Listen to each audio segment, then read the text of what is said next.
That was awesome. Yep, he came to play. Definitely came to play.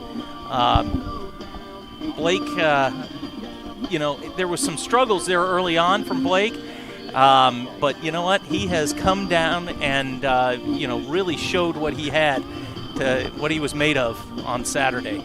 I believe it was that couple of hits. It was, 5 hits or something like that? I mean, he only gave up 5 hits. It was a shutout, 7-inning game for Blake Gonzalez. And how about Oscar Salazar putting one over the fence? Oh, man. Well, you know what? He just continuing his ways from last year to this year, and we'll see him on the mound tonight, it looks like. District play begins tonight in 25-5A, and we've talked about it before. What a gauntlet this district is, Steve. We have one team below 500, we have one team at 500, and then everybody else is just it's up for grabs. I'm actually quite nervous. You have a lot of baseball talent in this area with Georgetown, Cedar Park, Rouse, Leander, and Liberty Hill. The Texas High School baseball website, they listed the top 50 players from 5A, and get this, 5 of them were in this district. 10% of all of the state of Texas, 10% of the top 50 players were here in this district. So, I mean, it's going to be a dogfight the whole way through. Well, it's talented baseball in this district, and a lot of select ball over the years for these kids coming up and getting their opportunities here at the high school level. Several commits already for college. Colin Correjo committed to UTSA. He's just a junior. That's a D1. That's big time there. Who will be making his way back next year. You got people that are obviously attracting some attention with Oscar Salazar. Great. Colby Diaz committed to Texas State. Yeah, he signed on with Texas State, so he will be a Bobcat. I believe it's Bobcat, right? Yeah, Texas State Bobcats. He will be a Bobcat next year. And, the future is bright. I know that there's a number of others that on this team that are going to be playing at the next level. And we'll see that as the season progresses and more of these guys are getting looks from college scouts and getting some offerings throughout the season. So it's going to be exciting to watch these young men play. It's an awesome atmosphere to see these young men as they've grown in confidence. They bounced back last year after beating the number 1 team in the state for the 400th career victory for Coach Crimpine and the Cleburne Yellow Jackets, to hitting the skids and just having a rough time battling through district to get that 4th spot and then hitting on all cylinders as soon as they hit the playoffs. Yeah, the last day of district play in 21, that's when they clinched their spot to actually go to the playoffs and everything. And you know what? I don't see this year being any different. It's going to be that tight of a race for all 4 spots. You don't know what's going to happen, and every single game is going to be every single game's a playoff game for us. Well, you remember last year, Steve, there was a lot of camaraderie and a next man up platoon effort by this Rouse Raider baseball team, and it's appearing to be more of the same. They've got some guys right now that are injured. Joe Sparshoe has a hand injury, and you mentioned that Colin Correjo is out. Colin Correjo is out tonight, and it's a big cog in the wheel. But you know what? It's again, just like you said, it's next man up. Let's play ball. So, So exciting baseball as district play gets underway here tonight. We've got a good crowd.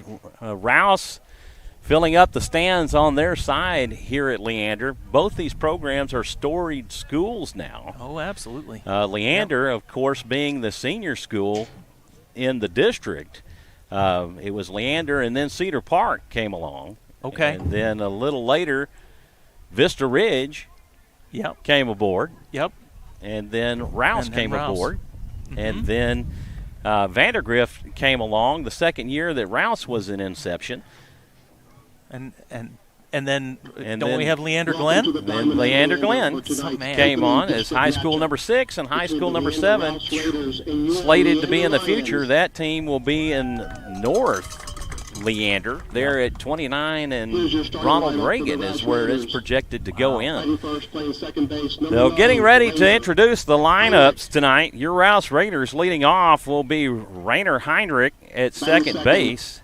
He will be followed by the pitcher, starting pitcher tonight, number 8, Oscar Salazar. Oscar Salazar will also be assuming the designated hitter duties once he leaves the game. Number 7, Caden Casper will be in right field, batting third. Batting fourth will be number 22, the first baseman, Colby Diaz. Batting fifth will be number 4, Mikey Caputo at third base. Batting sixth will be number 5, Carter Heinrich behind the plate. Batting seventh will be the shortstop, number 3, Blake Gonzalez. Batting eighth will be number 10, Landon Miller, the center fielder. And rounding out the order will be the left fielder, number 42, Jack Knight. For the Leander Lions, defensively, well, let's go through their lineup first, and we'll go through the defense. Their lineup, number 11, leading off will be Caden Wheatley, the left fielder. And number 7, Andrew Buentello will be at second base. Number 2, Jaron Cotton will be at short. Number 18, Dylan Capers will be the starting pitcher for the Lions tonight. He will be followed by number 22, Lucas Flores at third base. Number 21, Caden Sisson, the catcher, will be batting sixth. Batting seventh will be number 15, Peyton Gordon. Number 8, Nate Seaman will be in left field, and number 5, batting ninth, will be Aiden Salazar in center field. Notably, former Raiders doing really well, and I want to give a shout out to Dalton Porter. Not only has he become an everyday starter for the Texas Tech Red Raiders, he has become the leadoff. He is for the Red Raiders. He is crushing it out there at the next level, at the D1 level at Texas Tech. Man. Making a name for himself and representing the Rouse Raider program. Way to go, Dalton. Jared Southard at the University of Texas, getting some pitching time and doing well in his outing so far. Oh, absolutely, yeah. Andrew Kithil at Wharton Junior College, getting some work in. How many innings does he have so far, Steve? I think he has around 13 innings so far, so not too bad. And we also have Keegan Solomon, who's had 2 home runs now with Coastal Bend. How about that? We're going to take a moment for the national anthem. We want to thank you for tuning in and watching Rouse Raider Baseball on SHN Sports.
And it's play ball as we are set to get underway. As I mentioned, it's baseball time in Texas.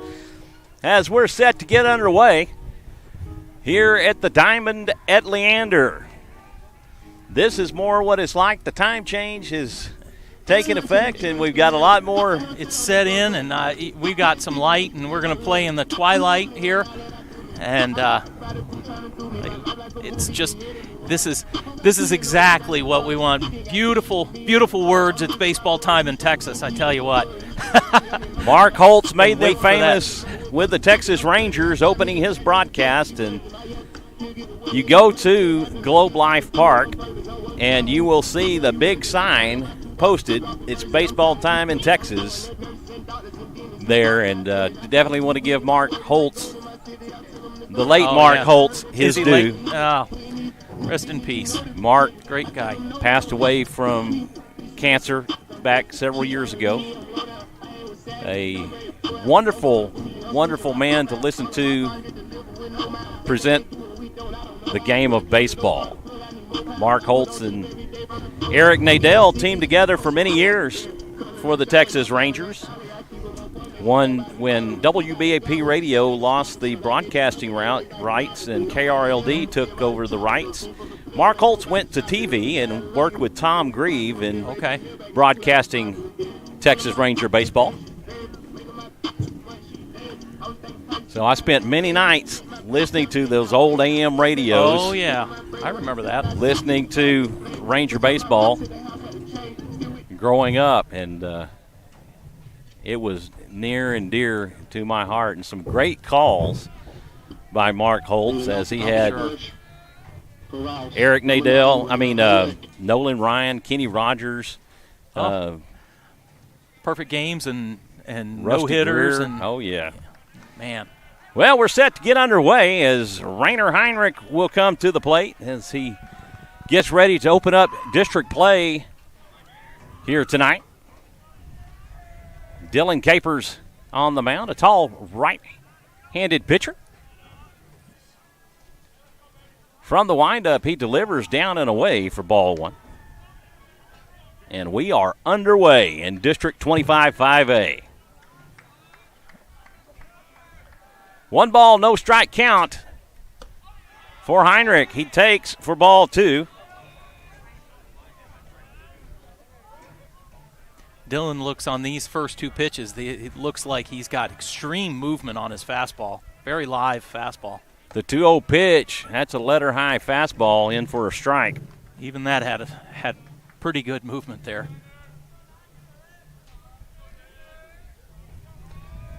Defensively for the Lions as Heinrich takes for ball three. 3-1 the count. Capers on the mound. Sisson behind the plate. Peyton Gordon at first. Andrew Buentello at second. Ball four, and Heinrich will draw the leadoff walk for the Raiders. Oscar Salazar. At third base, Lucas Flores. At shortstop, Jaron Cotton. In left field, Caden Wheatley. Center field, Aiden Salazar. And in right field, Nate Seaman. Oscar Salazar will come to the plate, batting from the right side. Heinrich extends his lead at first. Capers takes a look over and throws over, and not in time as he dives back in safely, but a very quick move by Capers. Quick move. Leander's very good at keeping base runners at the base. Cade Sisson behind the plate is called the sheriff and catches a bunch of people stealing throughout the season. Nice pitch from Capers. Not sure where that one missed for ball one.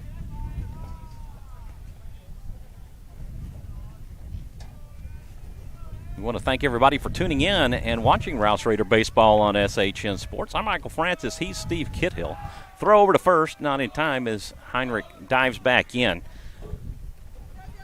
If you would, hit that like button and also subscribe to keep up with all things Rouse Raiders on SHN Sports. You will see when we have upcoming games and are going live, a swing and a foul tip for strike one, and that will even things up for Salazar. Good aggressive swing by Oscar there, and he needs to continue to look to go the other way here, possibly put runners on first and third. You can also give us a follow on Twitter at SHN Sports. Pitch inside for ball two, and Heinrich will advance on the wild pitch. Not sure if that crossed up the catcher, Sisson there. looked like he might have been expecting a curveball. That was a fastball down low. You can also follow Rouse Raider Baseball on Twitter at Rouse_baseball. The 2-1, check swing, and he held up for ball 3. Not even and a he's check. not missing by much, Steve. No, he's several not of these I would have called strikes myself. A little bit of a tight strike zone here. The 3-1, that's ball 4. That was up at the chin. And Capers has given up back-to-back walks as we get underway. Now, typically in high school baseball, this is a bunt situation all day long, where you bunt it to the third baseman and you get two runners into scoring position. You give up your out, you sacrifice. But I don't know if you do that with your third hole hitter either. So we'll see. Caden Casper, the right fielder, will dig in from the left side. 2 on with nobody out here in the top of the first.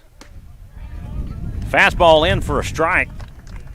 That was right down the middle. Good pitch. 0-1 the count to Casper. He shows bunt, lays off. Throw down to second will go into center field as Heinrich dives back in safely. Kind of got a little crossed up there, Steve. Yeah, a little crossed up. There was a curveball down in the dirt, and shortstop came behind the runner, Rainer Heinrich. Cade Sisson threw it into center field because it was just right behind the shortstop. So 1-1 the count to Casper. Capers from the stretch. He takes a long look at Heinrich back at second. Comes home. Casper leaves his bat out. He gets rung up for a strike. Yeah, got to execute those bunts. And that will take the count 1-2 to Caden Casper. Tell you what, he puts it down the third baseline. If he would have bunt that down the third baseline, he probably gets a base hit on that. Capers comes set. He takes a long look. He deals a off-speed pitch in for called strike 3, and Casper retired looking for out number 1. That will bring up the first baseman, Colby Diaz. Diaz wearing the number 22 on his black jersey top.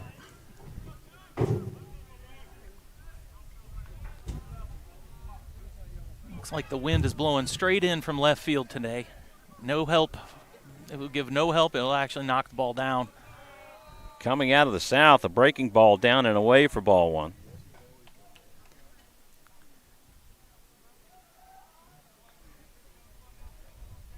Leander having great success in pre-district play.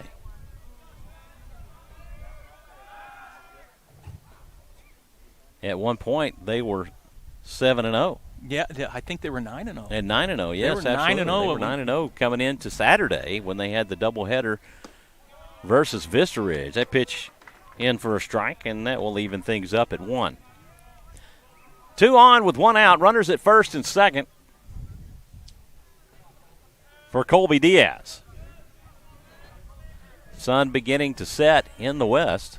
Wind blowing in out of the south. This is cut on and hit down third base.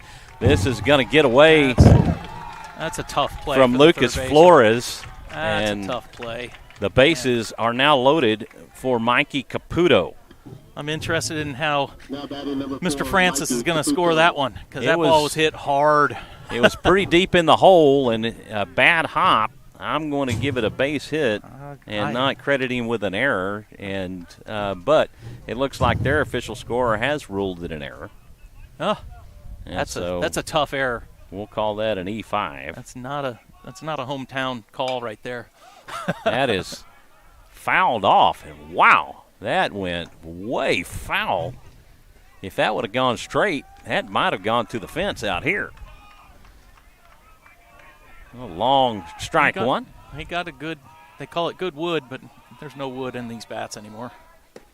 Ooh. He takes for strike 2. Inside corner right there. And Caputo in an 0-2 count.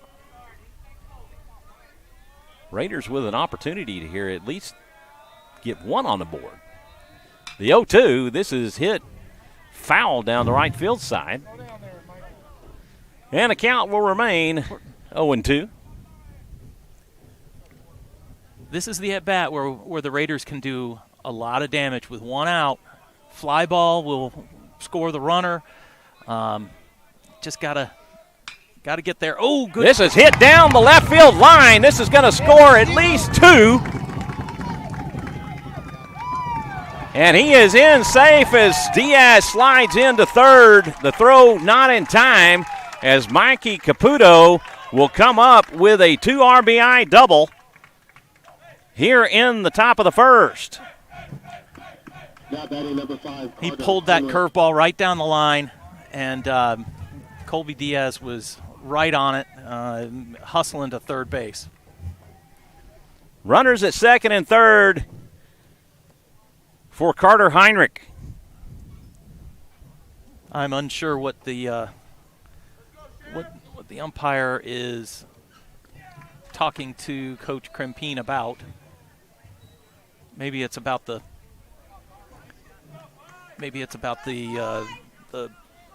dugout and their behavior. Not sure. Not exactly sure, but this man, obviously the home plate umpire, a respectful man in the very least, as you assume that he was most likely military, as during the national anthem he was saluting the flag. I take that, I assume that. Pitch misses inside, but Steve, that was a nasty pitch. That looked for sure to be a strike. That's a tight strike zone right there. That is really tight. The 1-0, that's in for a strike, as that's right down the middle. Pitchers are going to have their work cut out for them trying to paint the corners. This is going to be a high-scoring game if there's not strikes called. That's in the dirt, but doesn't get far enough away from Caden Sisson for Colby to make his way home.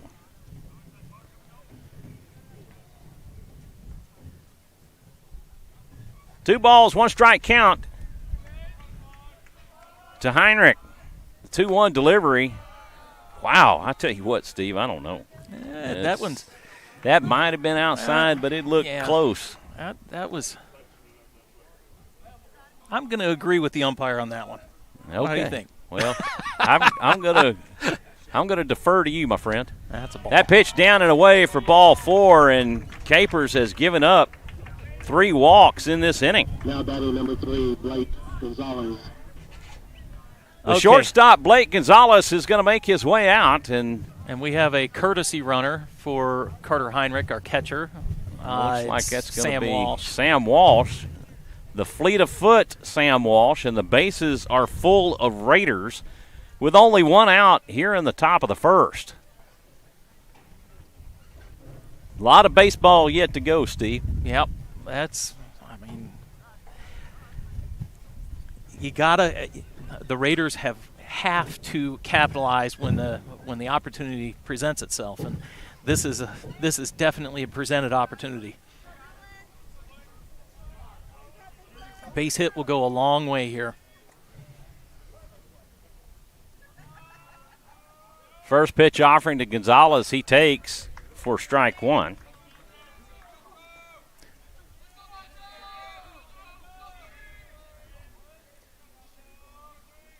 The 0-1 delivery, that gets the outside corner for strike 2, and Gonzalez quickly down in the count. Now he's got to battle back and don't expect to see a strike. High and outside for ball 1. An 0-2 count, you definitely wouldn't expect to see a strike. No, it's almost as a pitcher, you're trying to get him to swing at your pitch. 1-2, that's in the dirt. That's a great play by Squibs away Sisson. from Sisson, but he keeps it in front of him. Blocking, saving a run right there was Cade Sisson. 2-2 the count to Gonzalez. A lot of these boys have played together over the years, and a lot of them are friends, even though they're on separate teams. That's going to get by Sisson and go to the fence, and Diaz will score on the wild pitch. That was like a split finger or a knuckleball or something. That was a weird type of pitch right there. Gonzalez, who was 0-2 in the count, has battled back and worked it full. So I have a little trivia question for you. All right. Okay. Blake Gonzalez is one of a dual sport athlete on this team. Can you name the other sport that he participated in this year? That Blake Gonzalez participated in? Blake Gonzalez, yep. Golf? As a matter of fact, I will give you money if you can name it in 2 guesses. Golf is not it. Golf is not it? Okay. All right, here you go.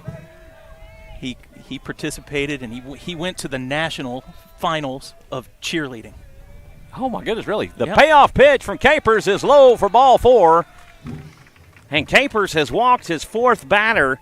And, Steve, you have said it a number of times, you cannot defend walks. You cannot defend walks. It is very difficult to win a ball game if you're walking and walking and walking. It's just very tough. Bases loaded once again for the Raiders. Swing and a miss from Landon Miller as he comes to the plate.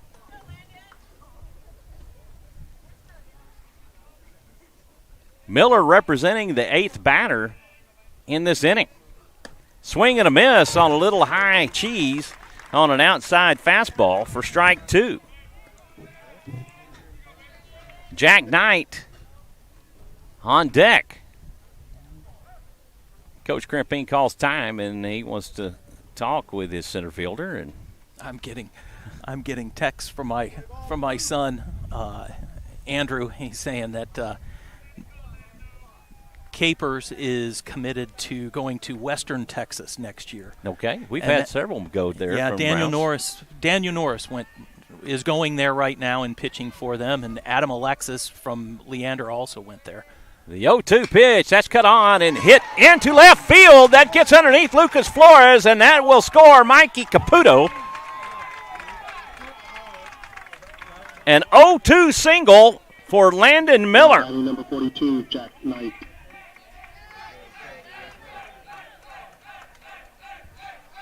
And the bases are still full of Raiders. Jack Knight representing the 9th batter in this inning. You know, you couldn't get district season off to a better start than batting around. That pitch goes wide of Sisson, and Walsh is going to hold up. So wasn't a whole lot of hurry from Sisson on that one either. No. So Walsh went down about 3/4 of the way and had to turn around because he was going to get thrown out there. So we got 1-0 the count tonight. Capers appearing to struggle with his curveball, getting the handle on it, as the breaks have gotten away from Sisson on a number of pitches. That's a good curveball. Curveball in for strike 1. That will even things up. Connor Murphy also played at Western Texas. Another Rouse Raider. 1-1 pitch, swing and a miss from Knight for strike 2. Devin Hooper playing at Schreiner University. Charlie Stewart of the Alpha class played his college baseball at Schreiner. This is popped up. Throw home. He got him out. Yep. Is in time. Just barely got him. On the fielder's choice, Walsh is thrown out.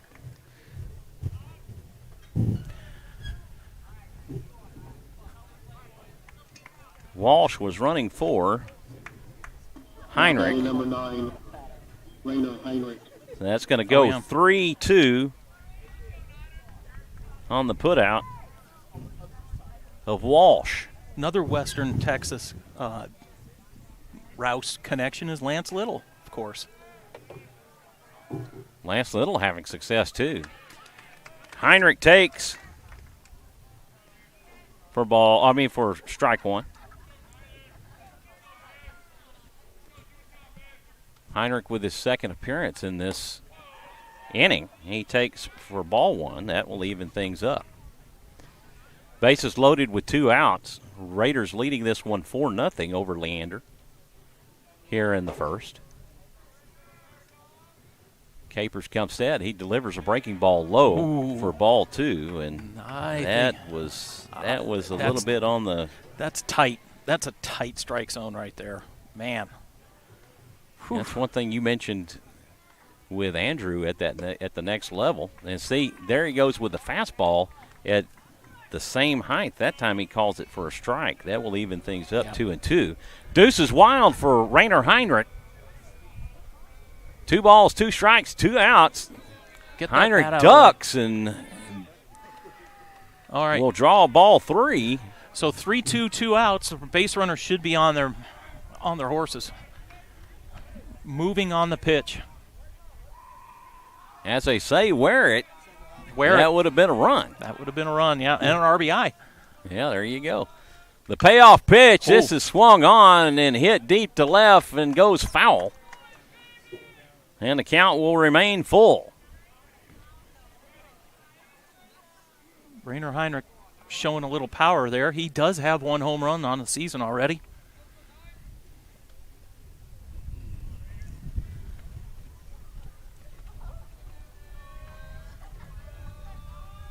Capers from the stretch. He will spin off, and he will look Miller back to second.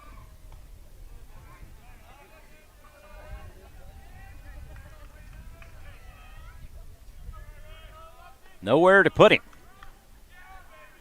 Heinrich calls time, is justifiably so. Capers taking a moment out on the mound, a long pause.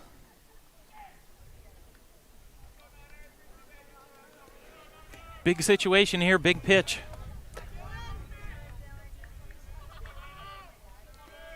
The payoff pitch, this is cut on and hit out to left. Caden Wheatley underneath it to make the catch. And that will end the Raider first. They get 4 runs on 2 hit. They leave them loaded. On to the bottom we go. It's 4-0 Rouse here at the Diamond at Leander. Like I said, you couldn't have asked for a better first inning of district play right there. I mean, they could have gotten many more as well. But you know what? They're getting Capers to throw 45 pitches, I think. That's going to the well. He's gonna have to need some relief after a couple innings here.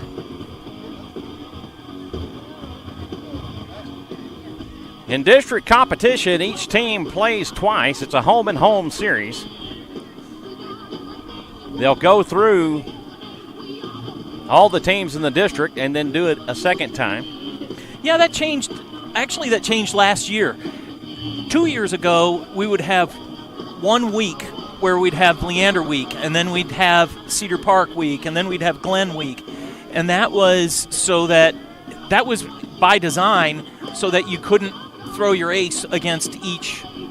You couldn't throw your ace against Leander and then throw your ace again against Leander.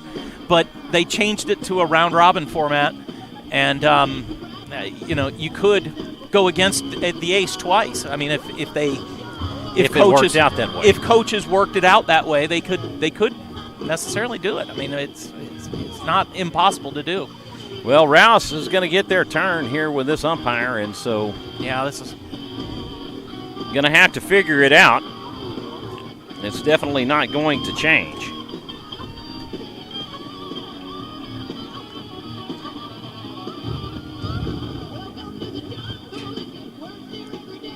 Love the game of baseball. I love being out here. Love seeing the folks. You know, I spent some time this week looking through some of the old annuals and looking back at the baseball program back in the day, and you know, I've seen so many good kids come through this program and getting to look at them and you think, oh my gosh, man, they just look like kids. Yeah. You know, you see them now and they're grown men, and you look at their pictures back in the day and you're like, oh, they're little. They were just little bitty kids. It's like, my goodness, you know, you had Will Zarski and sure, Charlie Stewart, Louis Bonilla,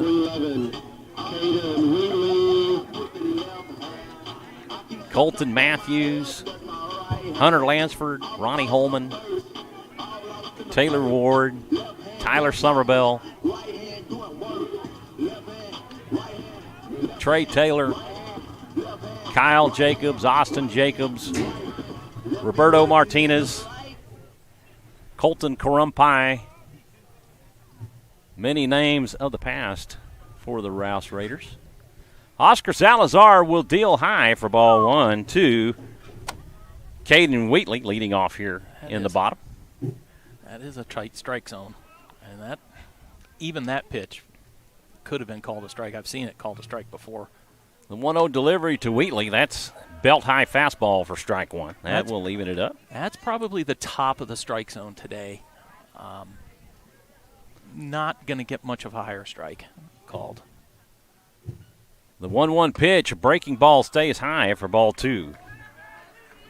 He definitely, the plate umpire is definitely making the pitchers pitch down at the knees, and he's just not budging on those calls. The 2-1, it stays high for ball 3. And again, both pitchers got to make the adjustments.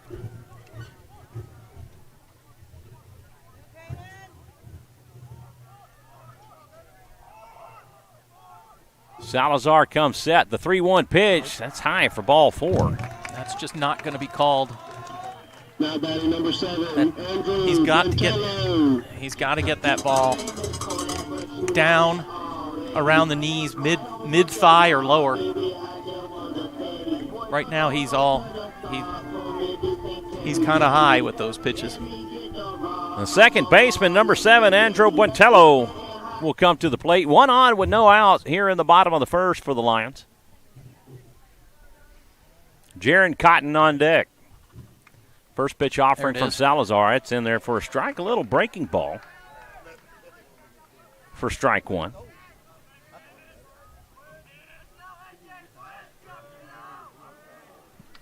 Wheatley extends his lead at first. Salazar takes a look over. And he'll make the throw over. Will not be in time as Wheatley dives back in safely.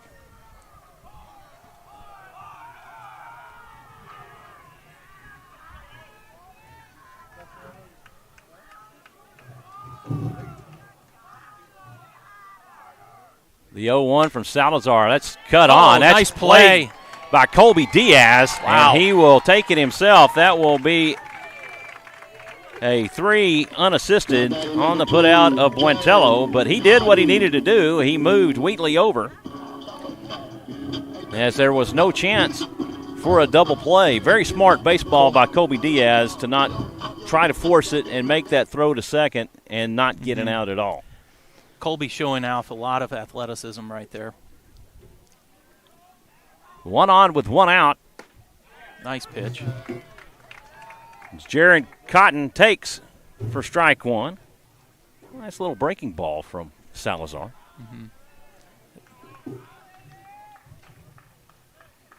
Wheatley extending his lead at second. Salazar comes home and Heinrich blocks it to keep it in front of him. Able to keep Wheatley at second base.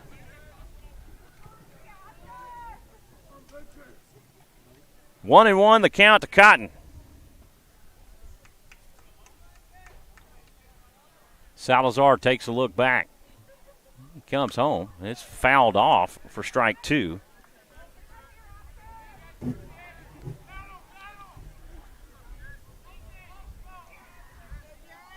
Oscar Salazar, one of the most respectful young men that you'll ever meet. 100%, yeah. Great young man. You remember we caught him cleaning the bleachers after one of those playoff games. Yeah, after the Cedar Park game. He stayed out there picking up trash after the game. That says something about character. Oh, yeah. Got him. Swing and a miss and a strikeout for Jared Cotton. 2 away as Dylan Capers will come to the plate. He's going to try to help himself here. Runner at second base, and he's going to, hey, I'm going to switch places with you, buddy. That's right. That's what he's thinking. That's what he wants to do. Salazar picks up the sign from Heinrich. He takes a look at Wheatley. Back at second. First pitch offering outside for ball 1. Definitely need to be very careful in pitching him and not giving him something right down the middle. He can poke that out over the fence pretty easily. As you mentioned, he's one of those kids that will be playing at the next level. Yeah. The 1-0, that's high for ball 2.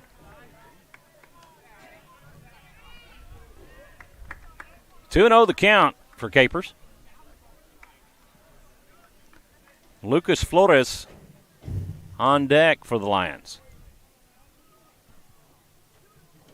The 2-0 delivery, that's down and away for ball 3. And Capers with a 3-0 count. He's saying, I'm going to make you throw me a strike.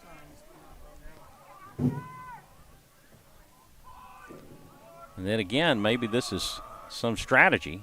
Oh. Ball 4. And that will put 2 aboard. Runners at first and second for Lucas Flores.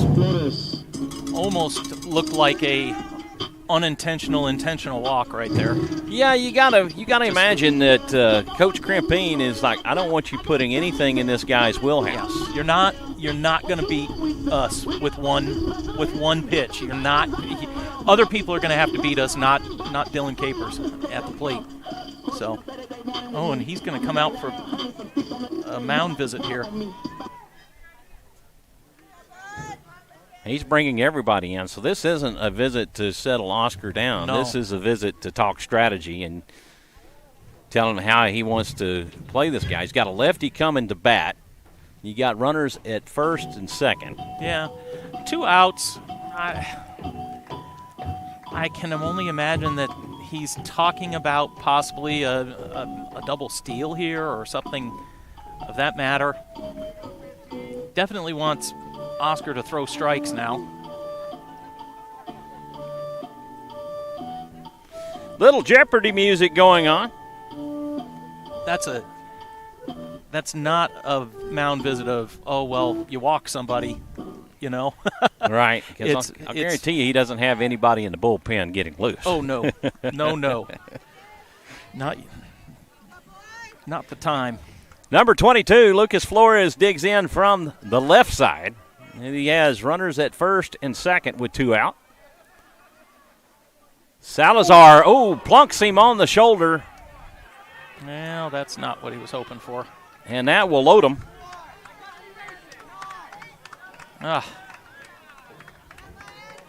Definitely not the outcome you were hoping to see. That was not the execution that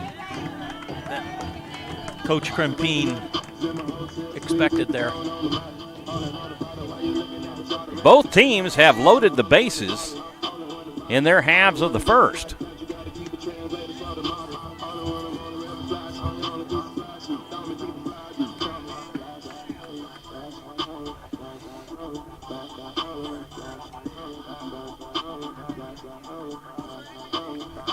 That will bring up the catcher, number 21, Caden Sisson.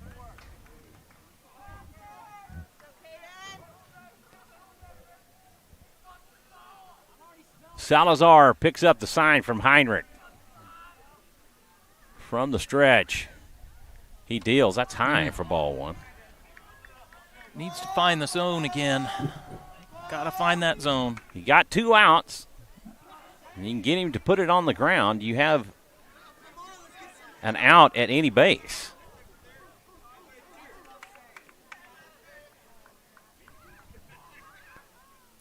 The 1-0 pitch.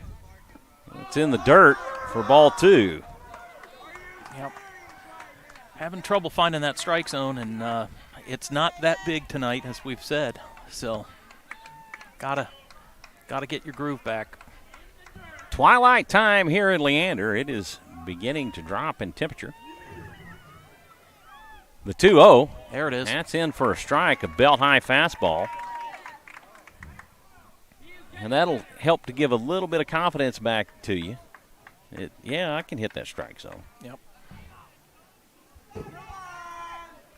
But you want to make him hit into the dirt. The 2-1. Got it. Wow. Breaking ball. Gets the outside corner for strike 2, and that will even it up. And now that changes the dynamic of this at-bat for the batter. Where he has to go into protect mode now. Where he was 2-0, and now he's 2-2 with Deuces Wild. Swing and a miss! And that will do it for the Lion first. They get no runs on no hits. They leave them loaded. On to the second we go. Raiders lead this one 4-0. Great pitch there and great comeback by Oscar Salazar. Due up for the Raiders in the second. Salazar, Casper, and Diaz.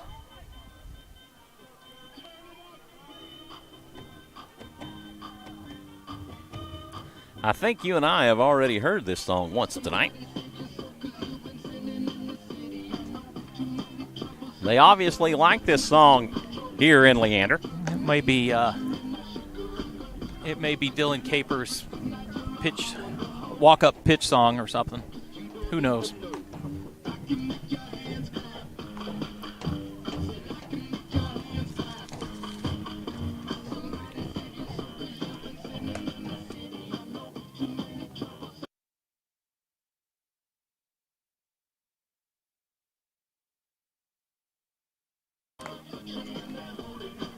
We want to give a big shout out to our sponsors tonight, our home run sponsors, the Recon Shop and Austin Summit Group Realty.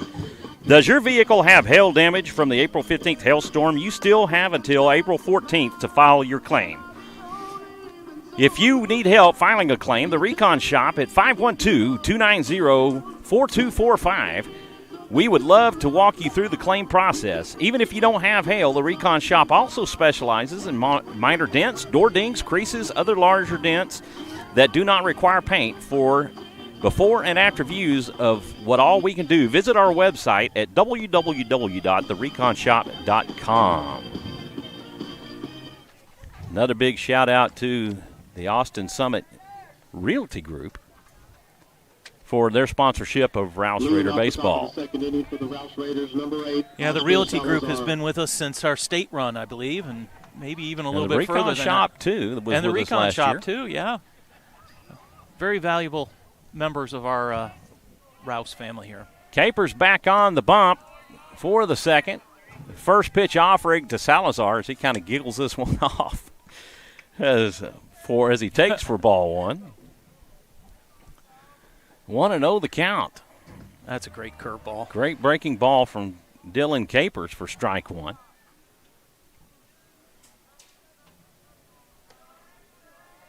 The 1-1 delivery, that's high and inside for ball two.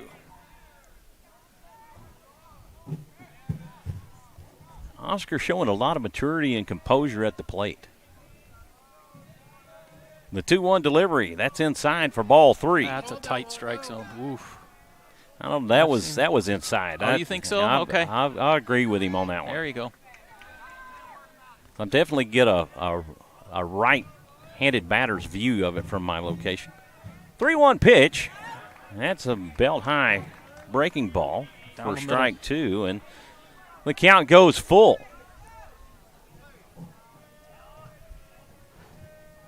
The payoff pitch.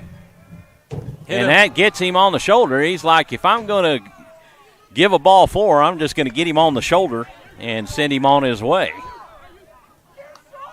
So Salazar will rub it off and make his way down to first. He took a little exception to that. It's like maybe that was on purpose. Yeah, I don't think that's not on purpose, guys. That's not on purpose.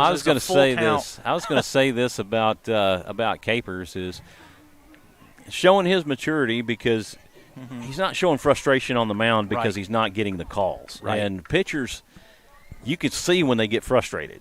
Oh, sure. Because they're just not getting the call.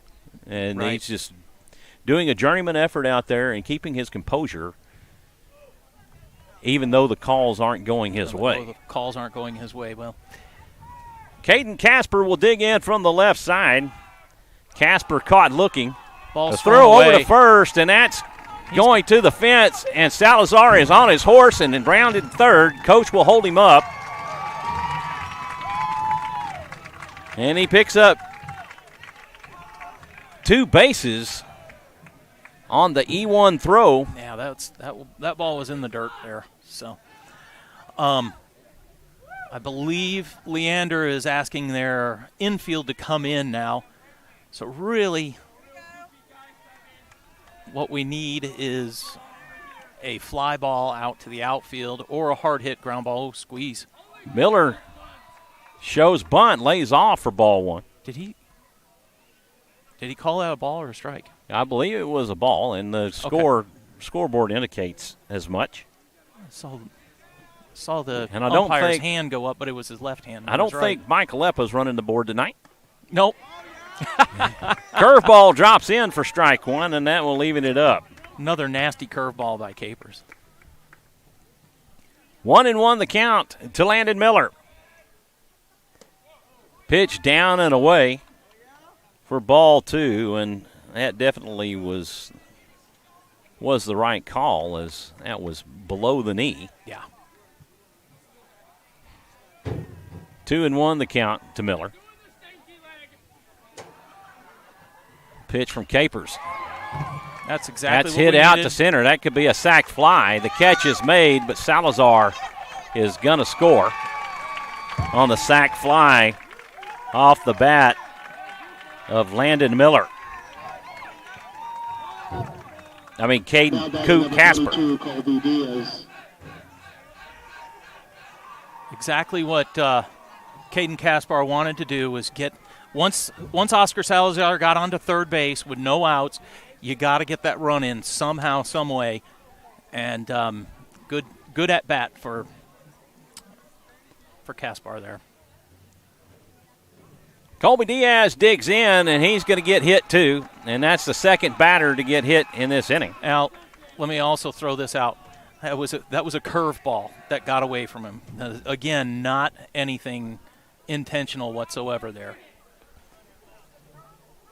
That was a curveball. And I'm not sure if the umpire may be giving him a warning. That was a curveball, and if the umpire is getting upset with us, that was a curveball. The coach waving the umpire off the field so he can go talk to his pitcher. And Capers is going to be relieved. Not sure who's coming in yet. Number 10, we'll wait for his name. Oh, hold on one second. I can get his name for you. Oh, he's Mr. Game Changer. Yep. He's the man in the know, Mr. Steve Kithil. Not only is he my analyst, but he's also my producer-engineer, pulling double duty every night that he's here. We've got Max Kreitz, number 10, on the mound now. Max Kreitz. How do you spell that? Krites. Kreitz. T-E-S? T-E-S. Tom Edward Sam. Okay. Max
Max Kreitz has his warm-ups in, and Now batting number 5, Carter Heinrich.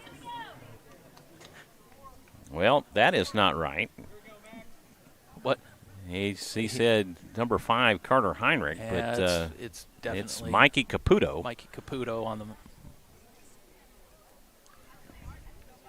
Been working on the crowd mic. I've noticed we've had some issues with it. We have it turned up all the way, folks, and we have the gain turned up all the way. Not exactly sure why it was not picking up, or it was picking up because we were hearing it in our headsets, but unfortunately it didn't seem to be coming through the board.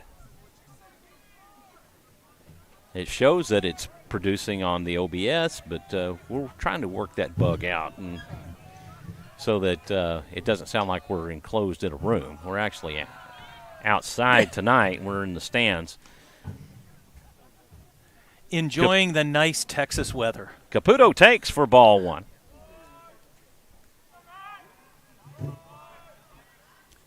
Diaz extends his lead at first. Kreitz deals. That's a good pitch. He gets the bottom corner for a strike. Yeah, that pitch is going to be called a strike all day long, and that is going to be a tough pitch to hit. So, well, if Steve says so, he's the one that I'm going to defer to on the strikes and ball counts. Oh boy, well, just from the experience we had last year, throw over to first, not in time, as Diaz back in standing up. Some days I thought the strike zone was as big as the batter's box, and other times I felt like it was as big as a postage stamp. So sometimes it was, but when you're the father of a pitcher, that pitch, strike every day of the week and on Sunday. 1-2, the count to Caputo. And to give you a reminder, Caputo was 0-2 when he hit the double. Oh yeah, yep. Great at bat, great way to throw to first, not in time. Diaz dives back in this time, not standing up. So, but as fathers of pitchers, we'll say that every day. Oh, sure. That strike zone, he was squeezing him, blah, blah, blah, I would beg and beg and beg.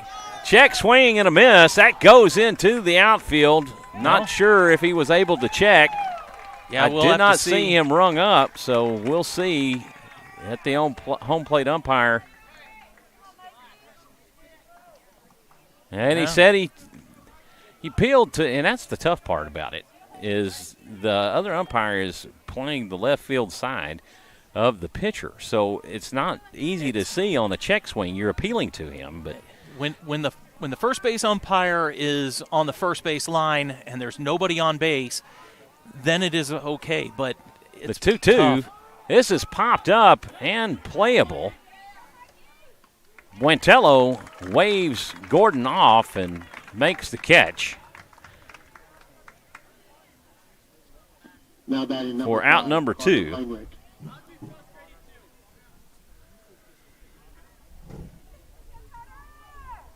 2 away for Carter Heinrich. Heinrich reached on a walk his first time up. Sam Walsh came in to courtesy run for him and got thrown out at home. First pitch offering misses low for ball 1.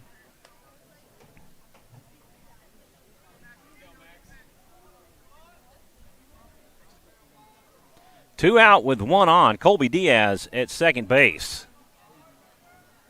Kreitz comes set. He deals high and inside for ball 2. Kreitz trying to find his rhythm. Yeah. He's throwing well. Good velocity. Just, again, he's dealing with this smaller-ish strike zone.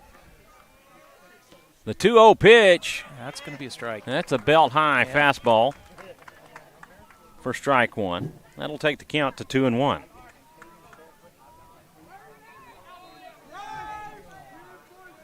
Kreitz toes in on the rubber. He picks up the sign from Sisson. The 2-1 delivery misses outside for ball 3. And that was brutal. That was a bit of nasty right there that just did not get the benefit of the call.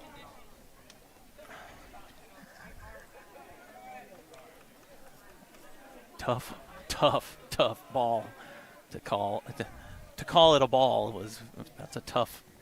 Kreitz will spin off and look Diaz back to second. Coach Crimpine down the third base side. Pitch in for a strike, and the count goes full.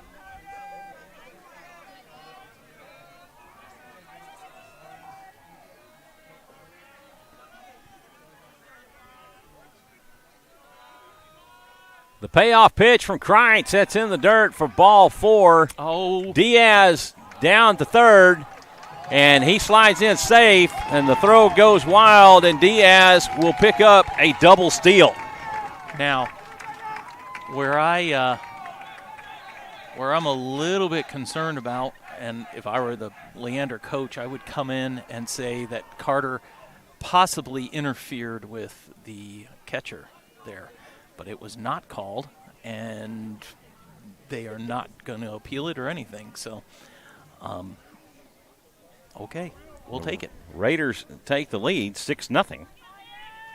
Here in the bottom of the second. They've scored 2 runs on no hits. They have a hit batter, 2 hit batters, and both of those runs have scored.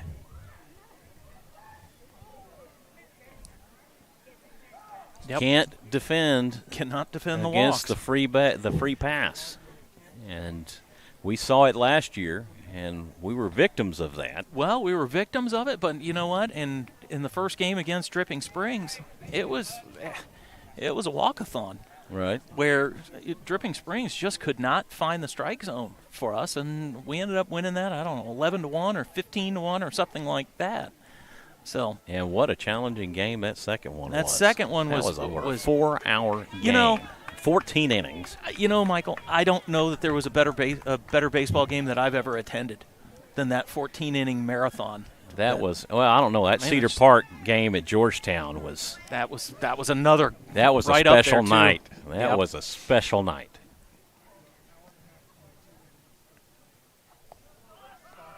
Gonzalez will stand in. The throw down to second. Not in time as Walsh slides in safely, and that was a close one. It was a bang-bang play by Caden Sisson, and that throw was on the mark. Yep, on the mark. Don't know if the tag went down very fast, but and that's the only reason why Walsh was able to slide in underneath it. 1-0 the count to Gonzalez. He takes high and inside for ball 2. Now, Carter Heinrich threw out 2 runners on Saturday.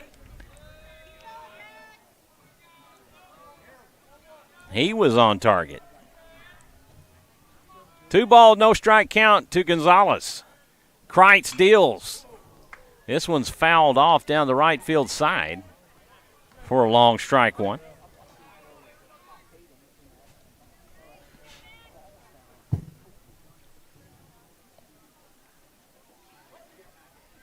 This is what it's all about right here. You can't get any more American than this.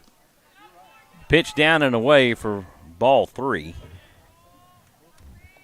Back in the 70s, you might remember, Steve, Chevrolet had their commercial, baseball, hot dogs, apple pie, and Chevrolet. I remember that. Oh, yeah. Back in the day. The 3-1 pitch, this is swung on a high fly ball that's going to go out of play. And the count goes full. The Raiders have another runner that they would love to get home. We have 2 outs. They left them loaded back in the first. Are there 2 outs? There are 2 outs. I didn't have my scoreboard right on there. Sorry about that. Caden Casper, sac fly to center. Oh, that's and it. Mikey Caputo popped up to the second baseman. Foul tip, and Gonzalez will stay alive. Landon Miller on deck for the Raiders. A couple of long innings through these first 2 innings here tonight. Again, there is no that pitch inside, that should be ball 4, right? Hey, I didn't have my count right either. I have 3-2 prior to that pitch. What was it a foul tip, I guess? I guess he did. Again, the payoff pitch. That's low for ball 4. Ball 5. And that will put runners at first and second base for Landon Miller. Now batting number 10. Miller Landon singled Miller. down the left field line to pick up some RBIs back in the first. He's 1 for 1 with a single to left. Kreitz will step off and look Walsh back to second. I think it's known that Walsh has speed, and they are a little concerned about it. I will also say it is known. First pitch offering. This is popped up, a high fly ball. God. Buentello gets underneath it, and that will do it for the Raiders. In the second, they score 2 runs on no hit. They leave 2. And on to the third we go, or the bottom we go. Raiders leading at 6-0. And as they mentioned, they only have 2 hits. They've got 6 runs, and that just defines the walks and the free passes that have been given up. Right. We'd like to give a shout-out to another one of our home run sponsors, Austin Summit Realty Group here in Cedar Park. If you're looking to sell your home, look them up and give them a call. And they can handle all of your real estate needs. We want to thank them for sponsoring Rouse Raider Baseball. We also want to thank Browse by Hattie. Let me do that again. We also want to thank Browse by Hattie for sponsoring Rouse Raider Baseball. Browse and Such by Hattie, a semi-permanent tattoo for perfect brows, lips liners. Call or text 512-817-3493. That 817 reminds me of the Dallas, or actually it's the Fort Worth area Fort code. Worth area, yeah. Of course. Which I moved down from that area. When I first moved here, I had an 817 phone number. Out the bottom of the second inning for Leander. And then I became Austinized and had to drop that 817 for the 512. You actually, you made the switch, huh? I acclimatized, and my wife was the last holdout. She kept her 817 number for the longest time, but we moved down here in 2007. Blake Gonzalez back on for his second inning of work as he faces Peyton Gordon for the first time. First pitch misses for ball 1.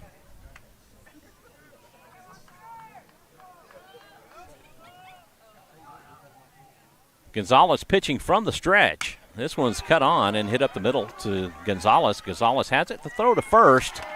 Little wide of the bag, but a great stretch by Colby Diaz. Good stretch by Colby Diaz, again showing the athletic ability that he will take to Texas State next year. Blake Gonzalez, good, strong throw. And he was deep in the hole. Deep in the hole. He took time to plant and make the throw to first.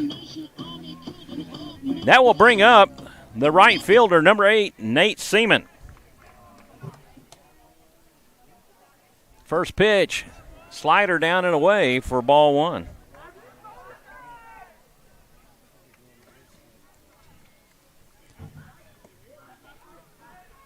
I want to give a shout out to Jonathan Casper for helping us with the broadcast on Saturday.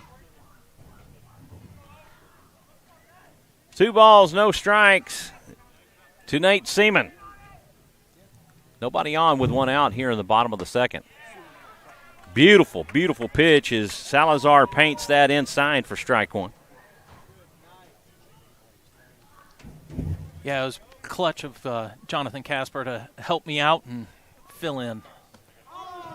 Slider down and away for ball 3, and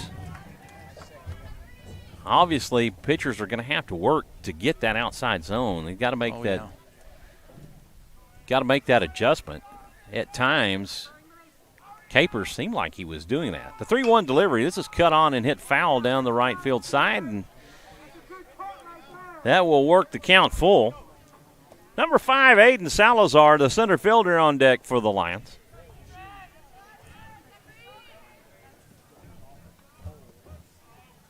Leander picking up a signature victory over the number 9 ranked College Station team. Ball 4, and Salazar will issue a walk. Now batting number 5, Aiden Salazar. Salazar gave up 2 walks and a hit batter back in the first. He walked leadoff Caden Wheatley, picked up the strikeout and a ground out to first. Swing and a miss as Salazar was swinging for the fences. This is Salazar against Salazar. Oscar Salazar against Aiden Salazar. Picked up 2 outs, and then Dylan Capers came up and he walked Capers. Good pitch. Little slider. 0-2 the count for Salazar, and we mentioned that was probably intentional to walk Capers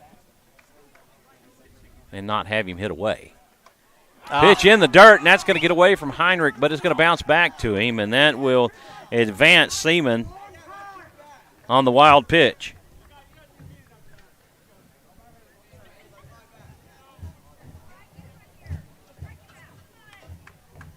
One and 2 the count to Salazar. Caden Wheatley on deck. 1 out with 1 on. Salazar takes a long look back at Seaman, and he deals. This one's fouled off for a strike.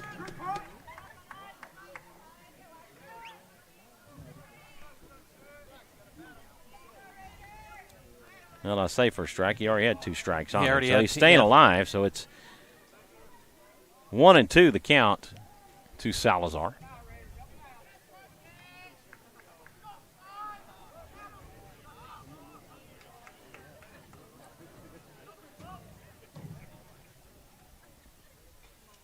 The 1-2 delivery. That's high and outside for ball 2.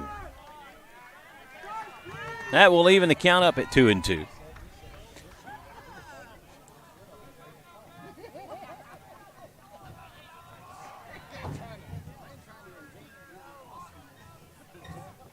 The 2-2, a swing and a miss, and gets him on a slider down and away. Nice little breaking ball from Oscar Salazar to get the strikeout. Back to the top of the order we go. Number 11, Caden Wheatley, will stand in. He's 0 for 0 with a walk. He made it as far as third base, but was left stranded. Yeah, Oscar needs to come in and understand, okay, here's the situation. It's 6-0. 2 outs in the second inning. He needs just pump strikes in the zone and let his defense do the work. Pitch down and away for ball 1. Wheatley, the 4th batter of the inning. Not get too cute with pitches. Just here's a bunch of fastballs. Salazar faced 5, actually 6 back in the first. The 1-0, that's cut on and hit back up the middle. Gonzalez on it, throw to first in time, and that will do it for the Lions in the second. Great pitching right there. Good. They get no runs on no hits. They leave 1.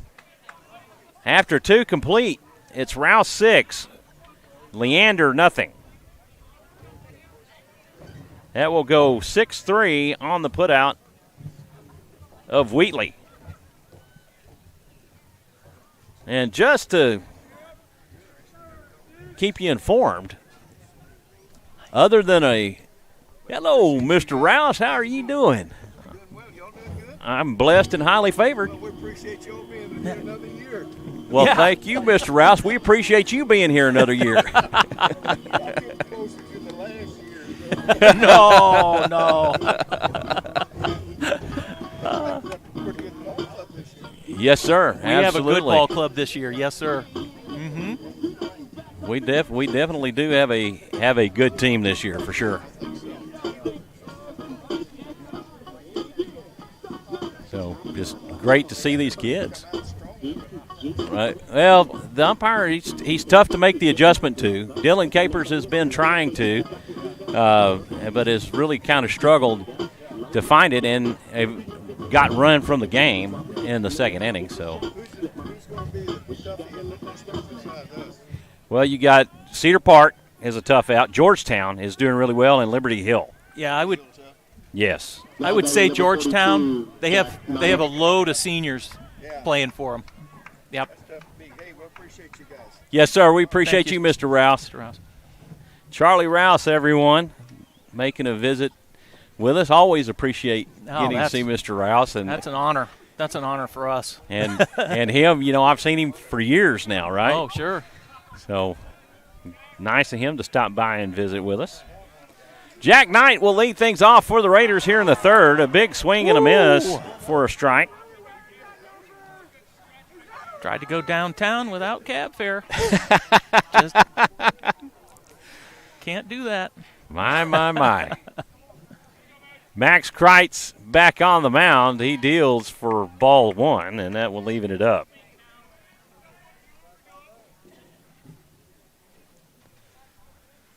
One and one the count tonight. Knight will hit this one down the third baseline. That's going to be a big E5. Oh, really? Yeah. I'm Okay. saying that was an E5, and the scoreboard said the same thing. Ouch. E5 on the Now reach. batting number 9. That ball was smoked to the third baseman, but It was right definitely. at him. It was right at him. And Yep. that will bring up Rayner. No, I know. I know. I know it's Rayner, but y'all told me last week Raynar. Raynar. Heinrich will come to the plate. So I just want to make sure, I'm keeping with tradition on this year as Heinrich will take for strike one. As That's a high strike. these kids get a moniker slapped on them, and sure so do. Raynar.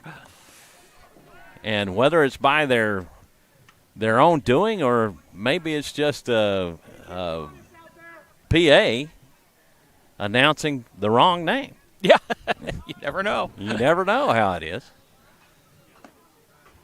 Heinrich takes for strike two. Man. He hasn't given that pitch most of the night, but he did there. Pretty tall. That's pretty tall. That's right up at his hand level.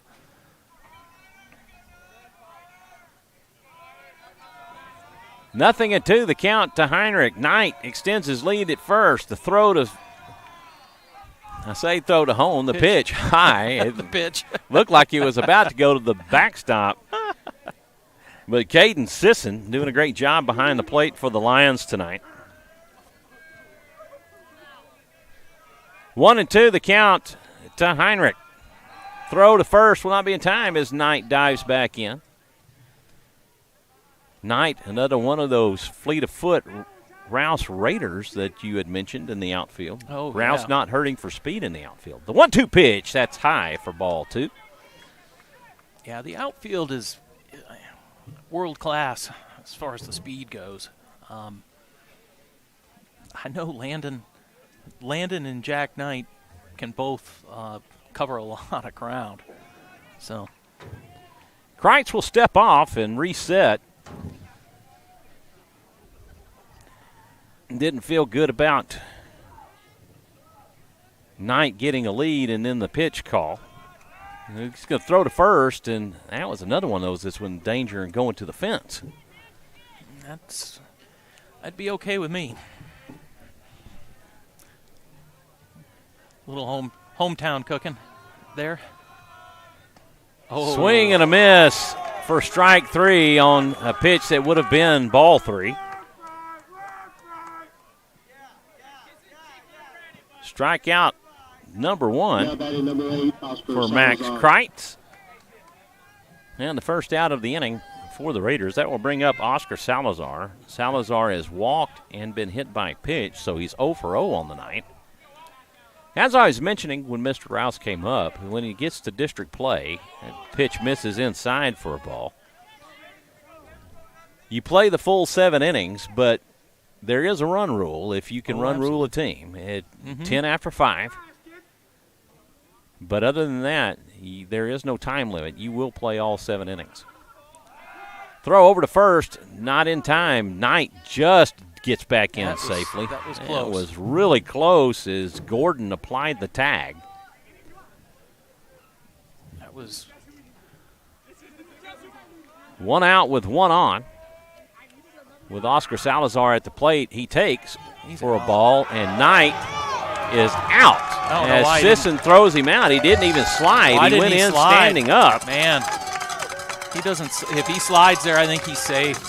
Because the throw was high, but I mean that would have been a close play. Sisson has a gun back there, and I mean you've got to go all out the whole time.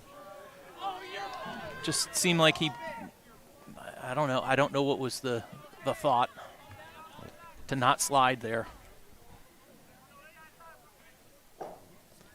3-0 the count to Salazar. Nobody on with 2 outs, and I know there's nothing more aggravating for Coach Crimpane than base runners getting thrown out. Oh, yeah. The 3-0, and he was taking all the way. He never lifted his bat. You could see it in his posture, everything. He was going to take 3-0. The 3-1 pitch, that's cut on and hit out to center, and that's going to fall for a base hit for Oscar Salazar. Raiders pick up their 3rd hit of the night, and that will bring up Caden Casper.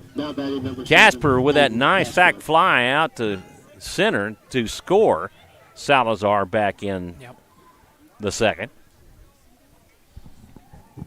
As you recall, Capers attempted to pick off Salazar at first and threw it all the way to the fence, and Salazar advanced to 3rd on that throw.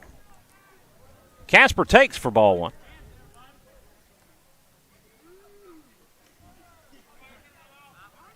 We want to thank everybody for tuning in and watching Raider Baseball on SHN Sports. I'm Michael Francis alongside the one and only Mr. Steve Kithil. Oh, goodness. The 1-0 pitch gets the outside corner for a strike. You're still going with that Mr. Steve Kithil, huh? Yeah, Mr. Steve Kithil. Okay. Heavy on the Mr. Heavy on the Mr. Now, Steve is my friend and a great guy. I've enjoyed broadcasting with him. Been my pleasure. Same exact pitch, misses this time for ball 2. Oh. Kreit's doing a pretty good job of hitting his spots. He really is. He's doing a great job. Came in relief, and I don't think he had a whole lot of time to think about it to come in. Throw over to first will not be in time as Salazar dives back in. 2 balls, 1 strike count to Caden Casper. That was fouled off for a strike, and that will even things up.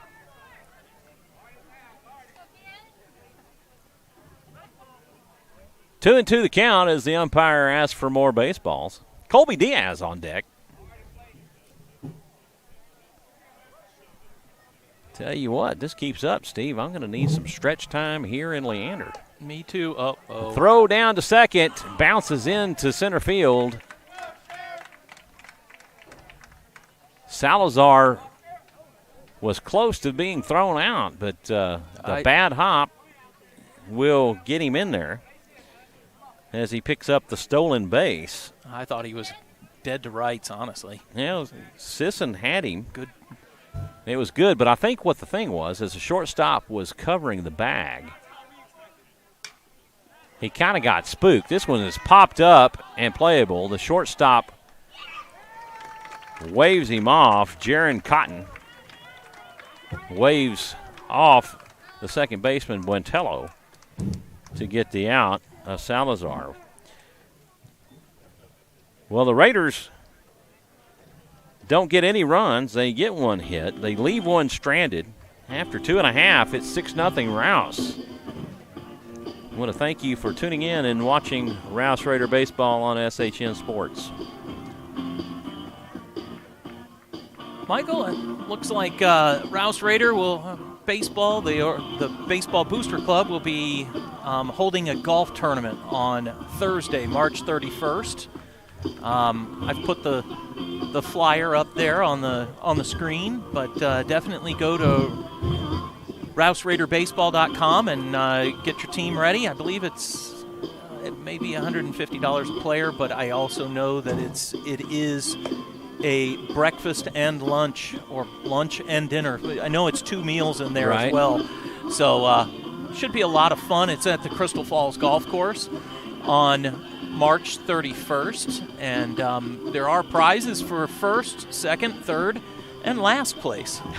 Well, there you go. So that would probably be me if I played in it. But, well, I'm not real familiar with golf and how all that goes. I recognize some of the turns like 4-man scramble and stuff like that in these types of tournaments. So come on out in the support of Rouse Raider Baseball, and it's all for a good cause. And it's a 9 a.m. I can see it now. It's a 9 a.m. shotgun start. So that will only include there'll be breakfast and lunch there. There you go. Maybe a beer, a keg of beer or two there as well, but we won't advertise that. Do up for the Lions. Do up for the Lions in the third. Buentello, Cotton, and Capers. You're welcome, Michael. Yeah, no worries. No worries. Some adult beverages may be on the service carts as you play. That's right. Oscar Salazar out for his third inning of work as he faces Andrew Buentello. Buentello swings and misses for strike one. As you recall, Buentello grounded out to first on an outstanding play by Colby Diaz to go unassisted. The 0-1, that's fouled off for strike two. And Buentello in a quick 0-2 hole. Jaron Cotton on deck.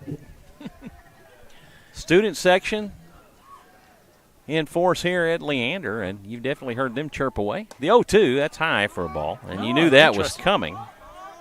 Interesting. The Oscar dropped down just a little bit and tried to throw kind of a little bit of a screwball there.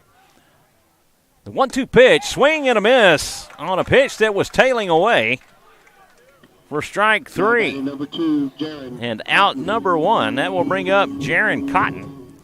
That is the fourth strikeout on the night for Oscar Salazar. Cotton 0 for 1. He was Salazar's first strikeout victim back in the first.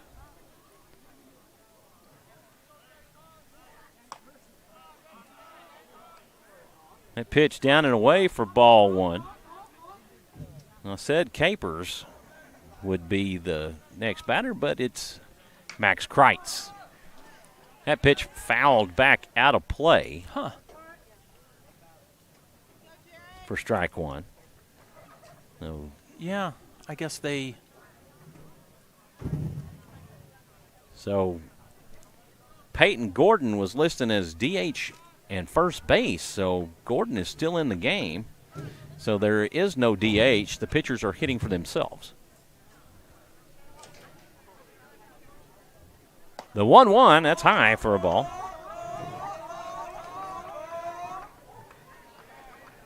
Not that that has any effect on all that chirping going on. From the stretch, the 2-1 pitch, that's outside corner for a strike, and I think that was generous. That was a brutal call right there. Yeah, that was. I say brutal, very nice for Rouse. But man, that has it not was been not called. it was not a strike.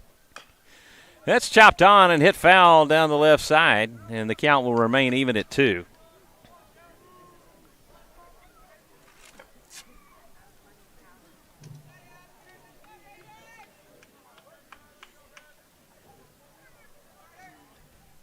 The 2-2 from Salazar. Swing and a miss. They're going to appeal to first, and he said he went around. And Cotton strikes out for the second time tonight. For the second out of the inning. And that will bring up the pitcher, Max Kreitz. Kreitz digging in from the right side. Lucas Flores on deck. Max Kreitz hitting in place of Dylan Capers, who walked back in the first. First pitch misses for ball 1.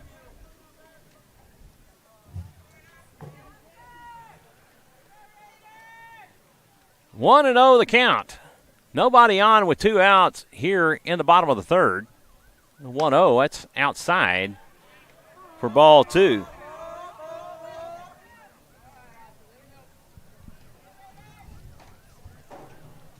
Two 2-0 the count to Salazar. To Kreitz. The 2-0, swing and a miss for strike 1. Salazar the pitcher. Not Salazar the batter. Yeah, exactly. So, pitch with a lead. 2-1. This is hit back up the middle, right back to Salazar. He will lob it over to Diaz at first, and that will retire him in order. 1-3 on the putout of Kreitz. And Salazar retires him in order for the first time tonight. On to the fourth we go. Raiders leading this one. They get no runs, no hits, nobody left on. Raiders leading at 6-0 going into the fourth. Due up for the Raiders in the fourth. Diaz, Caputo, and Heinrich. Oh. Hey, speak of Mr. Aleppa. Mr. Aleppa showed up, huh? Yeah, Mr. Aleppa showed up. Give us a camera shot there, Mike. There he is. There you go. That's Mike Aleppa, y'all. So now you know who we're talking about. You can shoot us something in the comments in the chat, but be nice. Be nice. Mike, another one of those longtime Raider parents, been a part of this program. And is back. Huh, is he? I haven't seen him. Where's he at?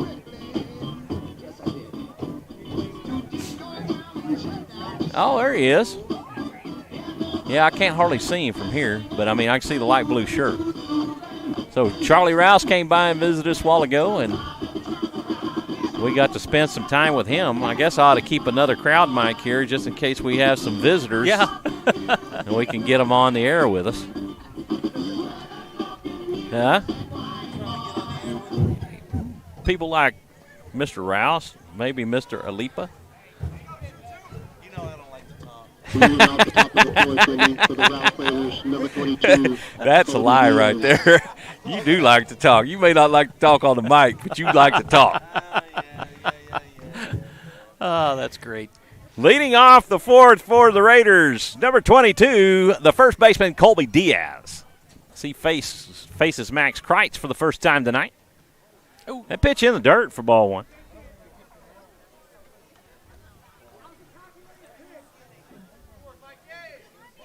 Mikey Caputo helping out his on-deck fielding percentage, stays at 1,000. Good hustle there. Good hustle by Mikey Caputo on deck. That fielding percentage staying up there. The 1-0, a swing and a miss for a strike.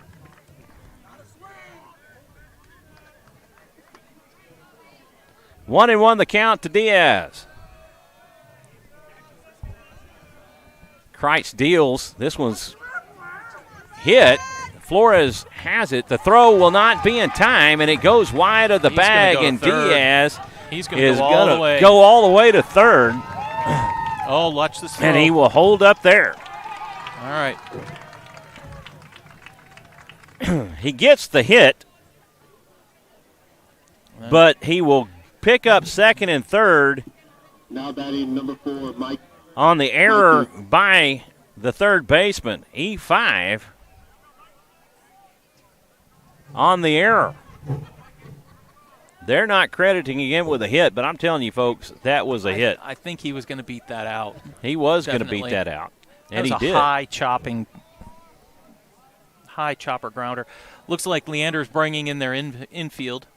1-1, that's in for a strike to Caputo. They're bringing in the infield in an attempt to cut down the run at home plate. If their ball is hit and Colby goes to home, they will attempt to throw him out. The 0-1, that's inside for ball one. Wow, that's a tough. That was a nice looking pitch. If I don't say I'm so telling you, myself. that's a strike in my book. Yeah, in most books it would be a strike, as I previously mentioned, every day of the weekend on Sunday. Yep. The 1-1. This is popped up, a shallow. That's going to be tough play. Fly ball, and that's going to fall for a base hit. Oh, he's hung up now. And Okay. Caputo is going to be tagged out as he was caught in no man's land, but the run will score. That's a base hit, and then he was thrown out going to A second. base hit, caught stealing Yeah. Now batting number for 5, the first Carter out of the Heinrich. inning. I think Coach Crimpine will be satisfied with that. You Yeah. got the run. And honestly, that was just an aggressive baseball play that he's trying to make. So, I don't think he's going to have any problem with that.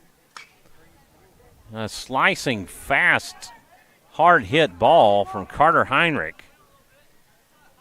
As he sliced that down the left field line. Foul, but wow, that was hard hit. Hit that on the screws. On the screws. Swing and a miss for strike two. On another swing. hard, big swing from Carter Heinrich. Nothing into the count to Heinrich. Kreitz from the windup. He deals high and outside for ball one.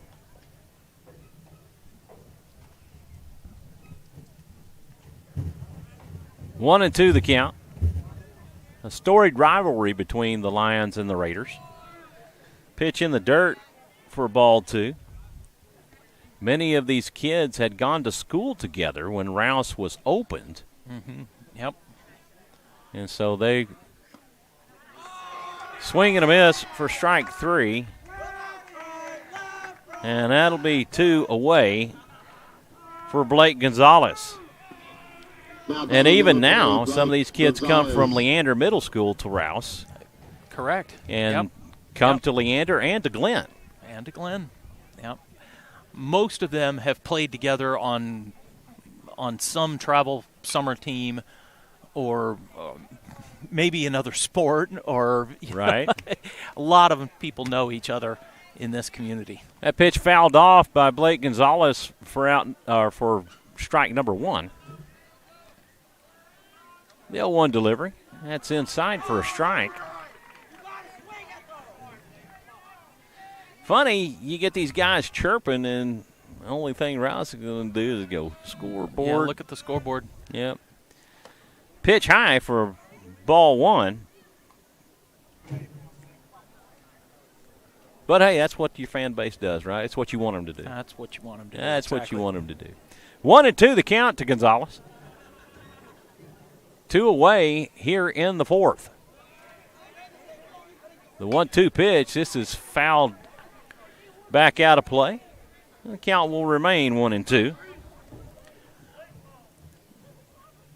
Max Kreitz is doing exactly what the coach wants him to do, and that is just get near the zone, get close to the zone, and really challenge the batters. 1-2, that's in on the hands, He's and doing Gonzalez fouls it off. And the count stays 1-2, but he's come in where Dylan Capers really struggled to get settled in and get things going. Max Kreitz has come in and settled things down. He's settled things down, and I mean, I'm not sure. I'd have to look at the game changer a little bit, but I bet that he's given up just the one run here, and that's it. And I'm sure that's unearned as well. No, he's given two. Has he given up two? Capers had 5, and 4 of them were earned. Well, Mr. Francis, let me look at the box score here. Deuce is wild for Gonzalez. 2 balls, 2 strikes with 2 outs. Nobody on. The 2-2 pitch. This is cut on. It's popped up to the shortstop. Jaron Cotton underneath it. And that will do it for the Raiders in the 4th. He's thrown a very nice game here. They get 1 run on 2 hits. They leave 1, or they don't leave anybody. And on to the bottom of the 4th we go. The Raiders leading this one 7-0 over the Leander Lions. This in the district opener. And there's Mr. Snoop Daniels. There he is. How you doing, my friend? Doing well. Good to have you with us. Thank you, sir. Always a pleasure. Nice to meet you.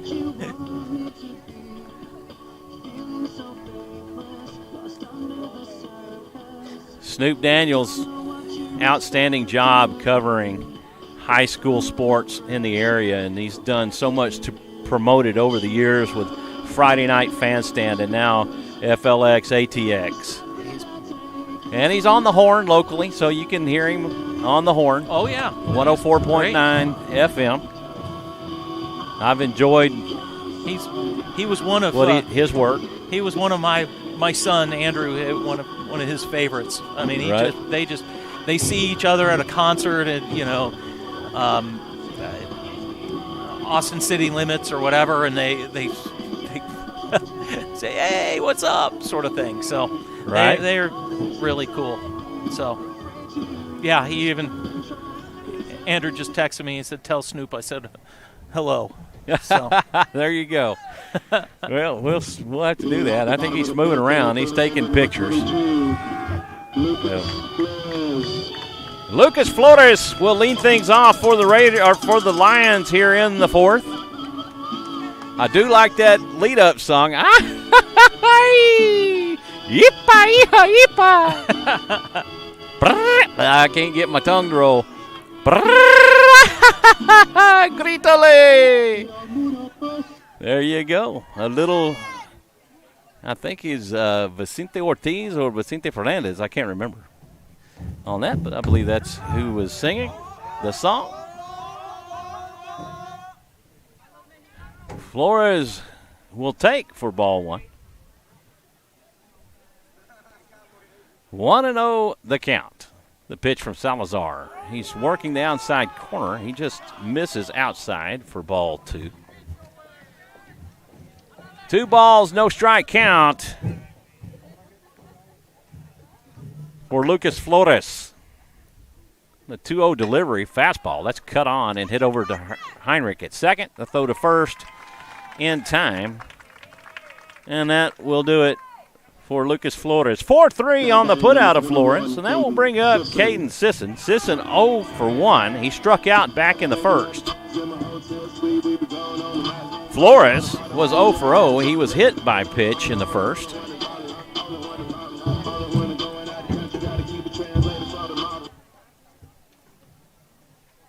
The thing about hitting is you got to hit it where they're not. That's right. Sometimes it just don't happen. There you go. Oscar getting ahead. Whoops. First pitch strike, which have been few and far between for both pitching staffs tonight. The 0-1, that's cut on and hit out to left. This is going to fall in for a base hit. First hit of the night. First hit of the night for the Lions. Now batting number 15. And that breaks up the no-no that Oscar Salazar had going. Yeah, I saw that. I wasn't going to say anything. I wasn't either. Baseball superstition, but not that there's really anything to that, but it's just one of those tradition things that you just don't mention. You don't want to. You know. We might have gotten a little more excited if it was the 6th or 7th inning, but it was like, who was it that had I want to say a couple years ago, maybe it was Jared Southard, had a perfect game going into the 7th inning. Oh, wow. And we didn't say anything. You didn't say anything? We didn't say anything, and it did get broke up. He had a perfect game going and a no-no. 1 on for Caden for Peyton Gordon. Gordon takes for ball 1.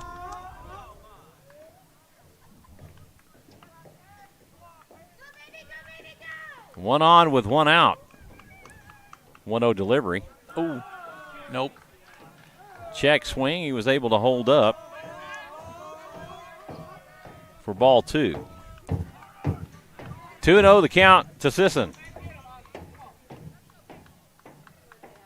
2-0 delivery. This is hit back Double up the play middle. ball. This could be a double play. The throw to second in time. The throw to first not in time. That just wasn't turned fast enough. It's got to. Well, it was deep enough in the hole to short and slow enough on the roll that it was going to be hard to turn the double play. So that will go down as a fielder's choice.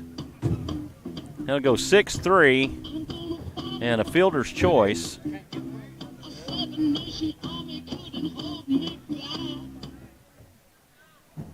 For Peyton Gordon.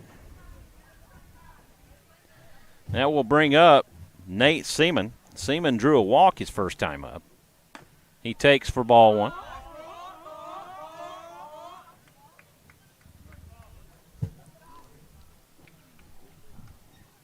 One on with 2 outs, a runner at first for Seaman.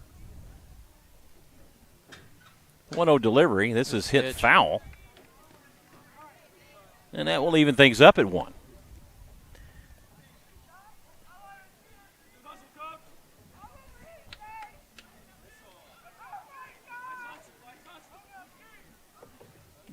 Got to fill up the strike zone. That's what Oscar is really his whole task is. 7-0 lead. You don't have to worry about the runner on first base. Just fill up the strike zone. The 1-1 pitch, a breaking ball. That's going to be trouble. This is going to be trouble. Rainer Heinrich on it, makes the catch. Play. Oh, my goodness. He comes from second base all the way to the right field line and makes the catch. You talk about some speed. That was Rainer Heinrich flashing those wheels, makes the catch to retire the side. Good, great play. He covered a lot of ground, probably 90 feet, 100 feet there to make that play. Pop-up was way up there in the air, but I kind of start looking at that going, that's kind of the Bermuda Triangle, and you're going to get a Texas Leaguer type hit in that area right over the first baseman's head. But Rainer really covered a lot of ground. Due up for the Raiders in the 5th. The 8-9-1 batters. Miller, Knight, and Heinrich. Max Kreitz back out to pitch the 5th. He's gone 2 2/3 so far. Yeah, he's gone 2 2/3. I'm looking at the box score now. He has given up 1 run. Capers gave up the six runs, and the reason why he gave up the 6 runs, he was responsible for those runners. Yes, you're right. So, and the 1 run that Kreitz gave up was unearned. So, 2 2/3 innings, 3 hits, 1 run, not earned, 2 walks, and 2 strikeouts. Just a solid outing for Kreitz.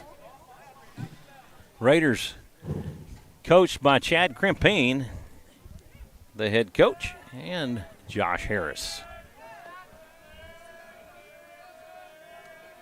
Kreitz winds and deals.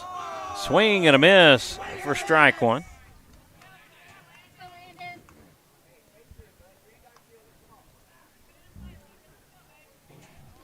Jack Knight on deck.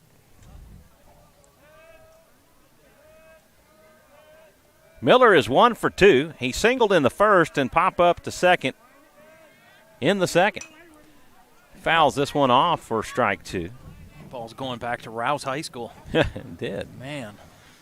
Fouled that one off and sends it back behind us.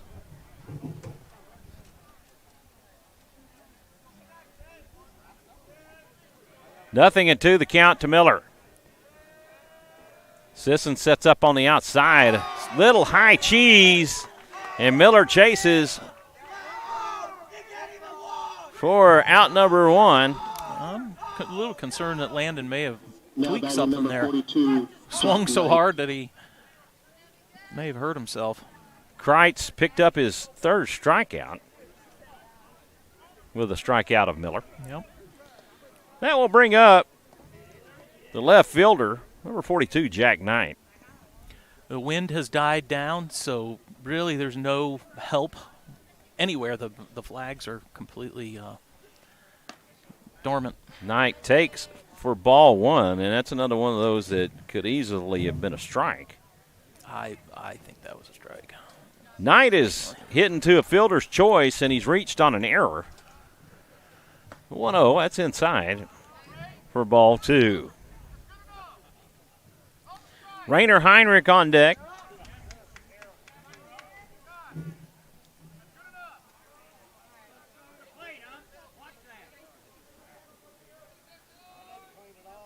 Kreitz deals. That's in for a strike. It's a strike all day long. And a little bit of a Bronx cheer from the Leander faithful. From the Leander faithful, and I'm not going to say that they don't have an argument. Right. But Salazar's been able to make the adjustment. Pitch down and away for ball 3. And, you know, maybe that's a testament to the discipline of the Rouse batters. Yeah. 3-1. This is hit into left. Ball's roped. Wow, Knight is fast. Yeah. Base hit for Knight. And to the top of the order we go. Now batting number 9, Rainer Heinrich. Heinrich has come to the plate 3 times. He has walked, he's flown to left, and struck out. So he's 0 for 2 with a walk.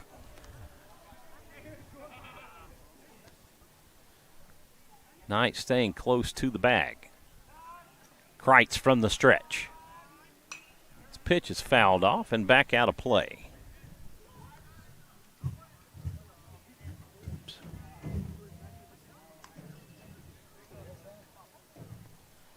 We're here in the top of the 5th at the Diamond at Leander, here on the campus of Leander High School. Rouse football's home stadium, AC Bible. Just to the east of us here. The baseball diamond actually located to the rear of the school. Kreitz picks up the sign from Sisson. He deals a fastball. This is hit out to right center. This is going to fall in for a base hit. Knight rounds second, headed to third. And it gets away from Flores. But Knight was safe nonetheless. And Heinrich will advance to second on the throw to third. He gets a single and will pick up a base on the throw to third. Yeah, there's no error in there.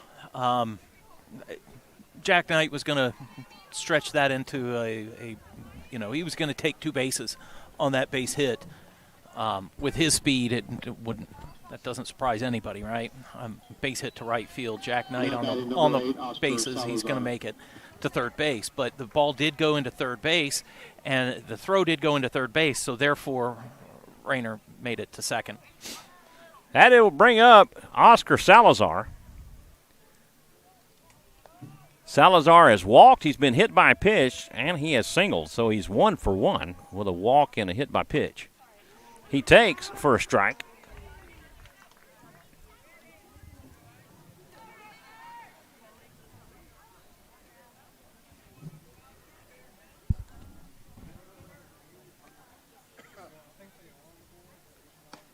The 0-1. That's in for a strike for 0-2. Yeah, Sisson set up on the outside corner, and Kreitz just painted the corner right there. Doing it again. Do it again. Oh, it came with a Salazar battles. And I'll tell you, that just shows the maturity of this young man. He just doesn't get rattled in an 0-2 count. No, he not just at all. stays up there and battles. Something close like that, and he's taking a good swing. 2 on with 1 out here in the top of the 5th. Raiders leading this one 7-0 over the Lions. Leander's infield is in. They're going to try to cut down the run at home.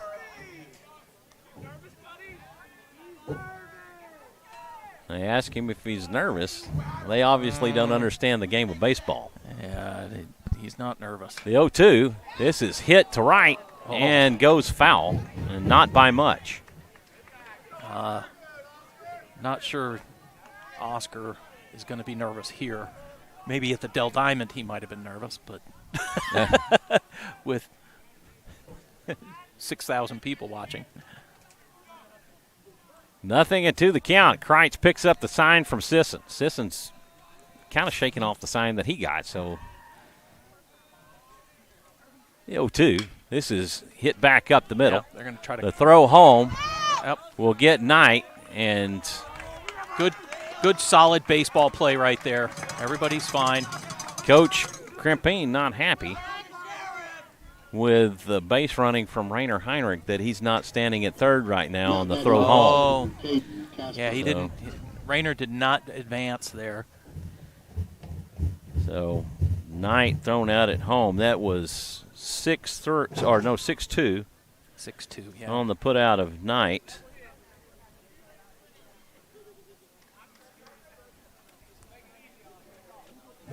And that has runners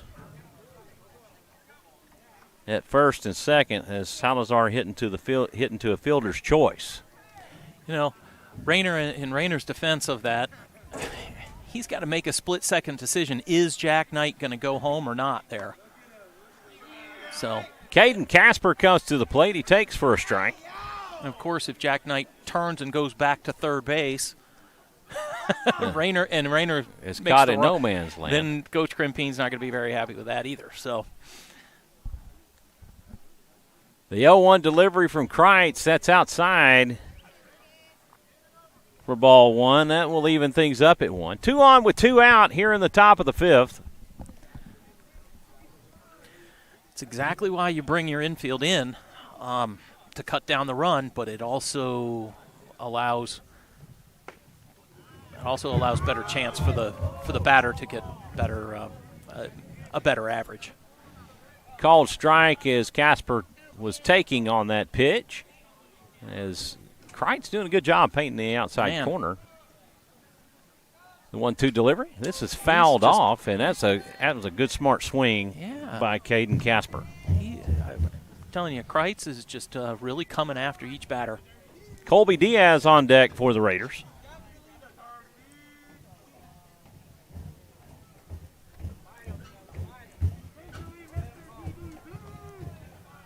One and 2 the count.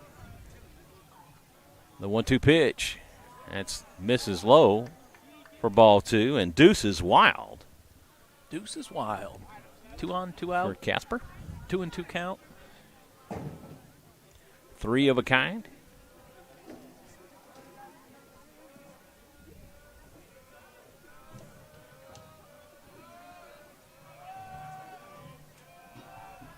Throw back to second will not be in time. I've never really understood that pickoff move like that to spin back counterclockwise on that.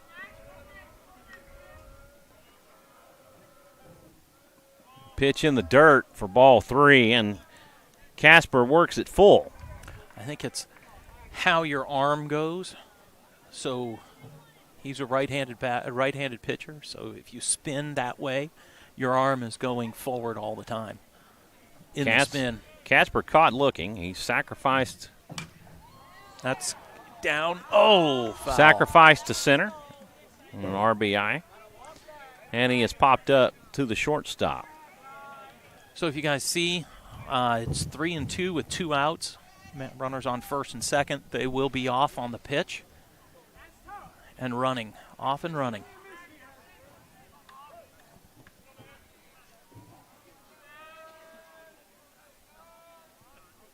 The payoff pitch. This is hit up the middle. Cotton has it. The throw to first. Not in time as it bounced. Well, it probably was in time, but it bounced out of the glove, and we do have a defensive substitution at first base, and number 25. And I'm just now catching that. Peyton Gordon has come out of the game. That is Chase Rowland. Chase Rowland, 25. And I guess that's where the DH comes in for Peyton Gordon. You know, the coach is going to call time, and he wants to talk to his staff. The Raiders put another run. Another unearned run on him. So it's an unearned run because there are 2 outs, and there was obviously an error. I think that ball would have been, if that ball was dug out there, that would have been a clear out, and they would have been out of the inning. So every single run after this that is scored by the Raiders will be considered unearned and not necessarily the onto the pitcher's stats, the ERA, earned run average. So I'm actually going to list that as an E3. Ooh, you don't think the ball was in the dirt? I thought it was playable. Maybe you're right. I'll give it an E6. It's hard to say because I can't see a replay of it. It's hard. Yeah. Typically, first basemen do not get ruled with an error if the ball's in the dirt. On that if it's in the dirt. Yeah. I think the ball was in the dirt. It did bounce nice, and it might have been able to be played, but it wasn't. And I think the error does go to the shortstop, unfortunately. Runners on the corners for Colby Diaz. He is reached on an error. He takes for ball 1. He has reached on an error. He's been hit by a pitch, and he singled back in the 4th. And he reached second base on an error. We're going to get a courtesy runner. For the pitcher. Runner for the pitcher. And that is probably going to be number 55. I believe that might be Carson Voigt. Will courtesy run for Salazar.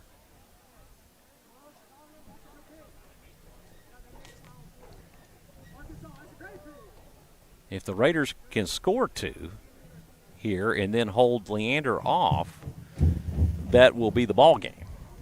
Yes. 10 after 5. 10 after 5.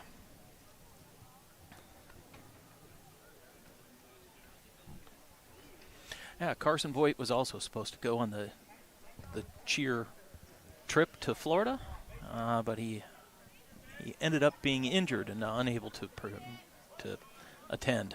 Bummer. We would have loved to have him on that trip. The 1-0 pitch to Diaz in the dirt for ball 2. And again, I'm sure the coach went out there and told his pitcher, don't put anything in his wheelhouse. Don't put anything in his wheelhouse because Colby. We have an open base. Don't let him hit it. The 2-0 pitch. Kreitz will step off and look the runners back to each bag.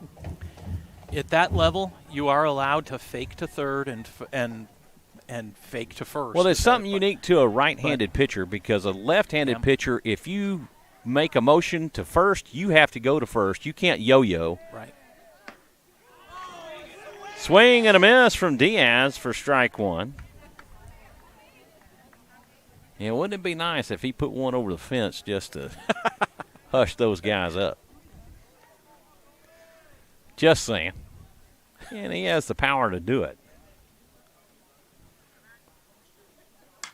Oh. And that's what he chases it high, and that's exactly what Kreitz wanted to do. Kreitz Rowland doing a good job will there. make the catch, and that will do it for the Raider 5th. They get 1 run on 1 hit. They leave 2.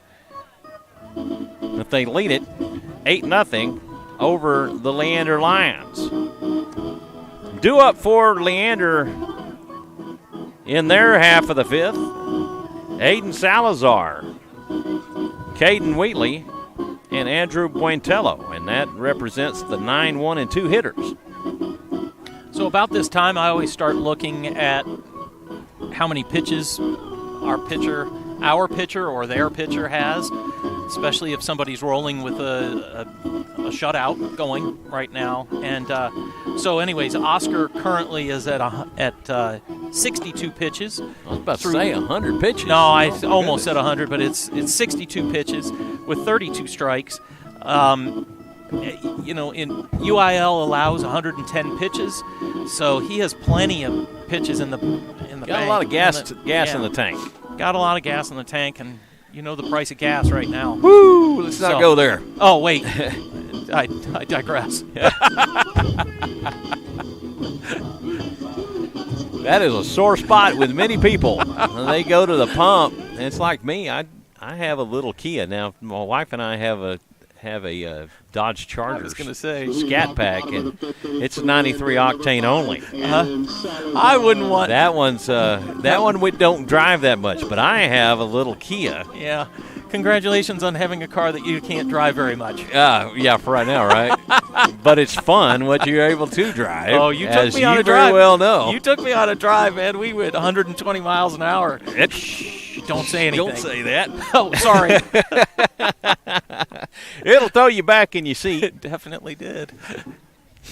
It is a fun car for sure. Let's just put it to you this way. I clinched. First pitch offering wide of the plate for strike, or for ball one, rather. My whole body clenched up and just, oh my gosh. Oh yeah, that was fun. That was fun.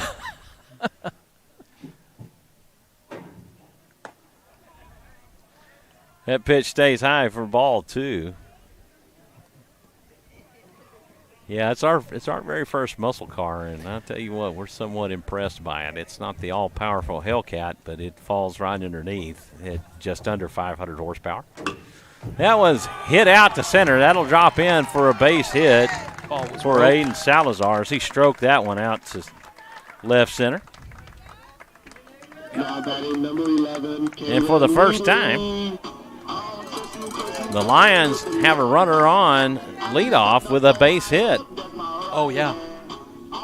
Now, Caden Wheatley got on in the first, but he drew the walk. He drew the walk, yep. So it's not the first lead runner on, but it's the first lead runner on with a base hit. And we have our third baseman is playing for the bunt. I'm not sure why we're playing for the bunt in an 8-0 game. Andrew Buentello standing in. He takes for a strike. Caden Wheatley. Good curveball there. Playing back now. The 0-1 stays high for ball 1, and that'll even things up 1-1. Andrew Buentello on deck. They are on alert. They must have a scouting report on Wheatley. 1-1. That's hit hard. Hit out to right, and that's going to fall for a base hit as Caden Casper could not get there. Runners at second and third.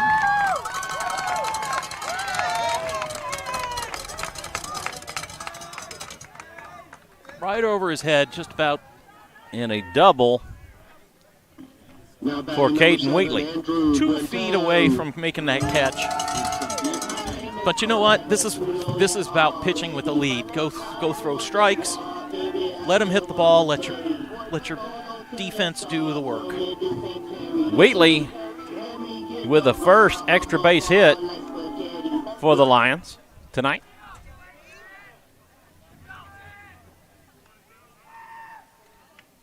Salazar from the stretch. He'll step off and reset.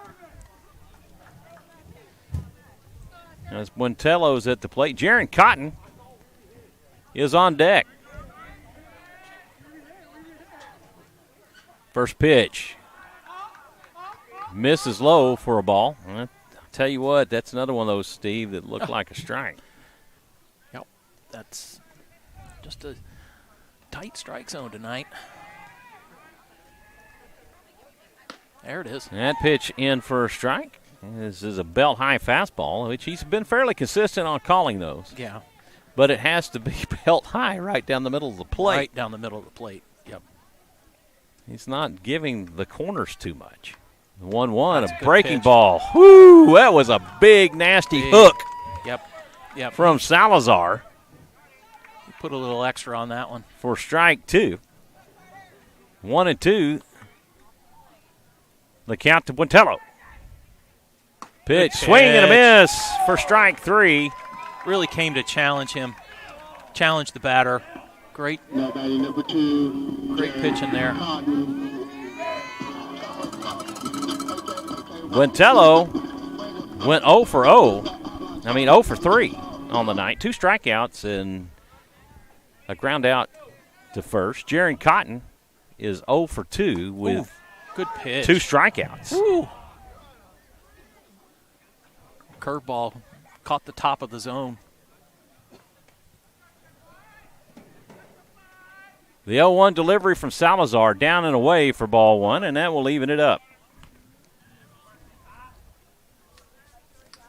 Again, we want to thank our home run sponsors, the Recon Shop and Austin Summit Realty Group. Pitch outside for a ball.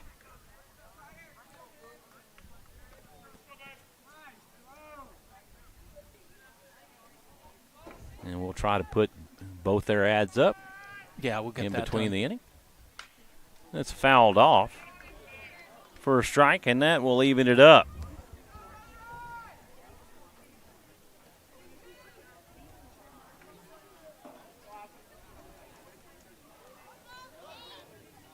Two-two the count to Cotton. Salazar has the sign. He deals. This was fouled back out of play.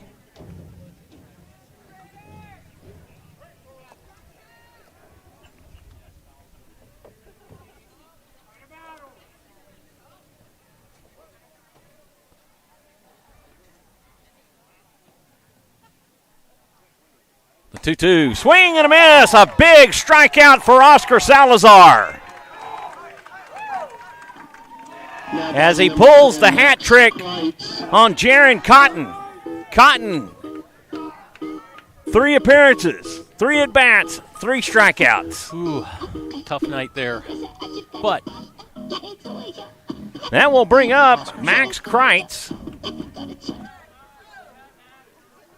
Kreitz grounded out back to Salazar in the 3rd. He's 0 for 1. He takes for ball 1, and I'll tell you what, that looked awfully good. it's been tough, that outside corner. Been tough. It's been tough tough to find today. Tough for all the pitchers. The 1-0, Nice pitch. and Nice he pitch. does it. He works it inside. Starting to roll here. Come on.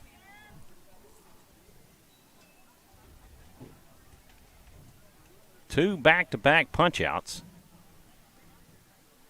1-1, that's fouled off, and that will work Kreitz into a 1-2 count.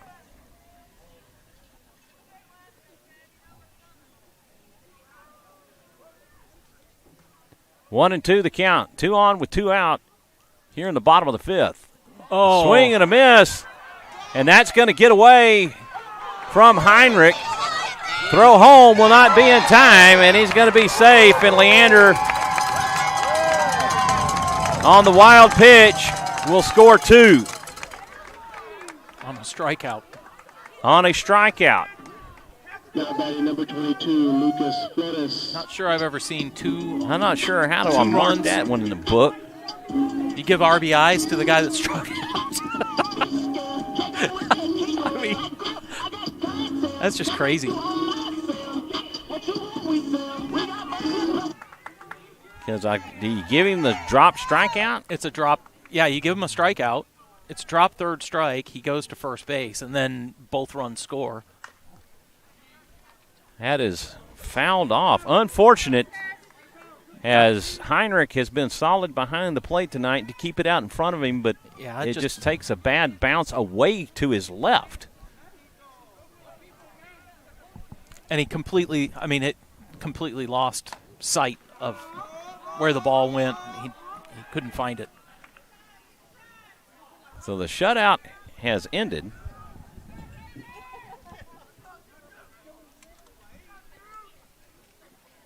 That is hit out towards center. Landon Miller camps underneath it and makes the catch, and that will do it.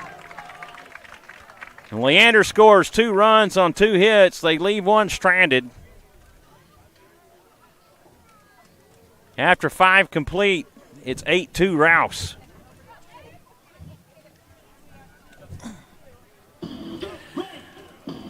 Oh, I know it's not the 7th inning stretch, but I need to stretch. We have a new pitcher. Number 20 has entered the game, and we will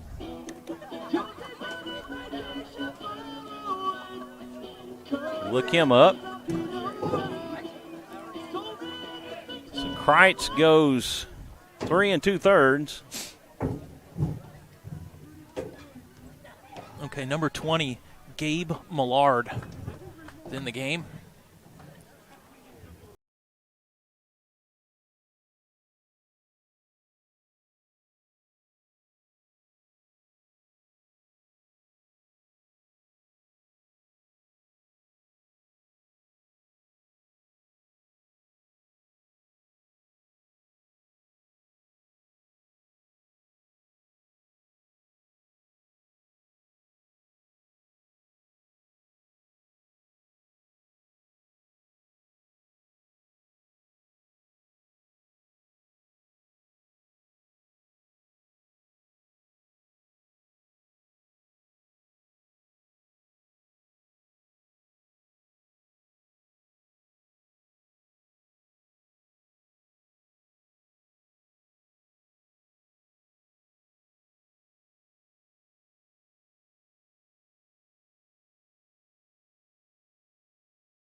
Yeah. Another D1 talent who is committed to TCU. Yep. Leading off the top of the This is probably much easier. This is a little bit different. You talk about a pitcher that could throw across his body. Throw across his body, come with a different angle, and look and like a a different frisbee. arm slot. Yeah. First pitch offering from Millard misses inside, but it definitely looked like it would be a strike to Mikey Caputo. Caputo, Heinrich, and Gonzalez do up. And Caputo takes for a strike, and this is a soft-throwing lefty. So far, what we've seen from him, not a real hard fastball from him yet. Pitch misses low. Typically, pitchers like this will get you to roll over on it and ground ball pop up. Change your speed. You never know. You never know if you can change speeds. Pitch sails high for ball 3. 3-1 the count to Caputo. Caputo has doubled. He has popped up to second. He has singled. In there for strike in there 2. For a strike. And the count goes full. Looked like he hit the inside corner there. Payoff pitch coming from Millard. This is fouled off by Caputo. Impressed with what I've seen from Caputo so far on this short season. He battles. They all battle, though. Payoff pitch, that's hit inside and caught by Buentello for out number 1. Now batting That's a number 5 would Carter fall. I Heinrich. guess you would say that was somewhat of a line drive.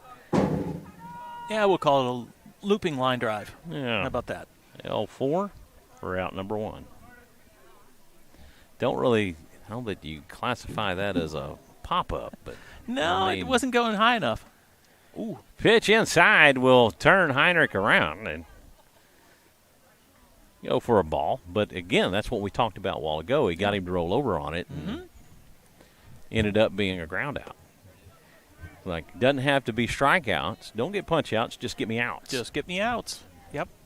Pitch misses for ball 2. That's 2-0 the count. This is cut on and hit out to right. This is going to drop for a base hit for the catcher. We should be seeing a courtesy runner here. Now batting number 3, Maybe Blake Sam Gonzalez. Walsh Sam Wheels Walsh coming. will come in to courtesy run for the catcher.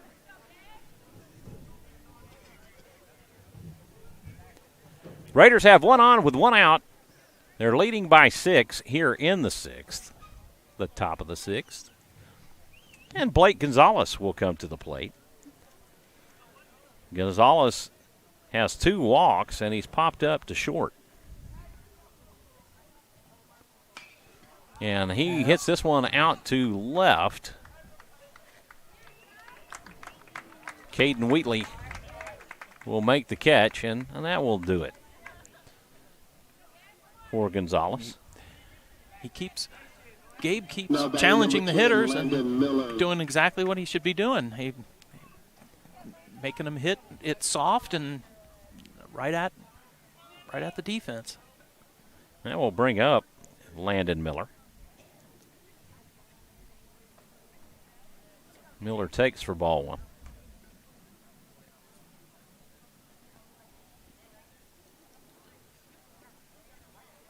Miller has singled, and he's popped up to second and struck out.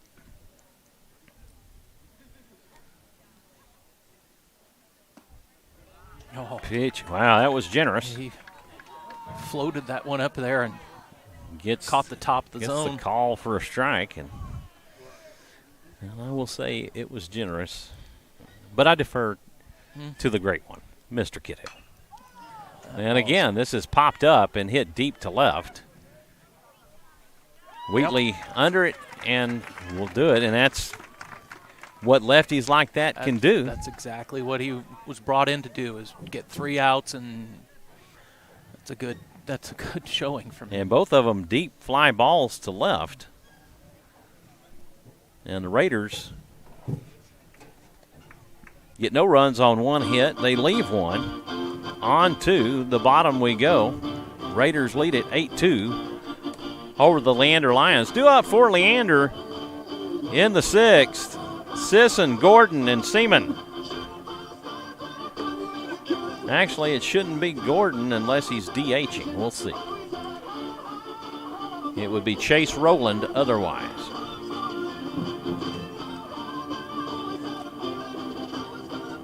Defensively for the Raiders, no changes.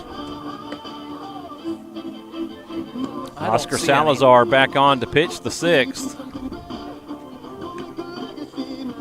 Mr. Game Changer, how many pitches is he up to? Yeah, I was going to take a look at that. He's up to 85 now. Needs 2 more innings, possibly 2 more innings.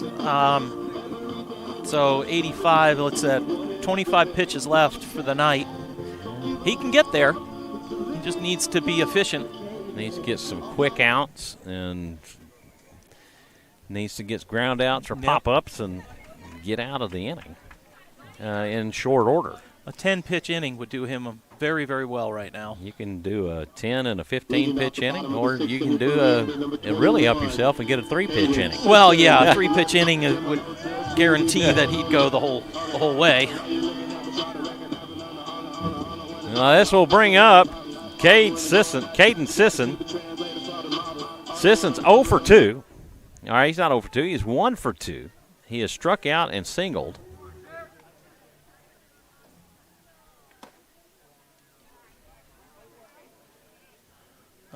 Didn't hit the top of the zone. Actually, no, he is 0 for 2. I miswrote that. So he was swing and a miss for a strike. Game Changer has him as 1 for 2. And 1 for Just 2? letting you know. Well, I guess I was right. Maybe I mismarked that in another place. Oh, I know what it is. Ooh. He was caught in a fielder's choice. Oh. That's what it was. I should have looked beneath him there. I'm not saying that Game Changer's always right, because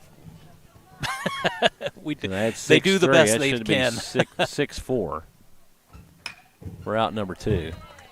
And grounder to Heinrich. A throw over to first. Boy, he covered some ground there. Yeah, he has shown that he can.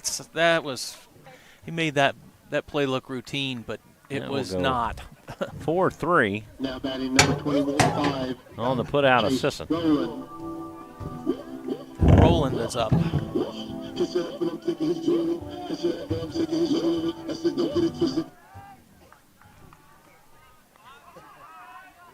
That's a good pitch. Pitch in for a strike for Chase Rowland.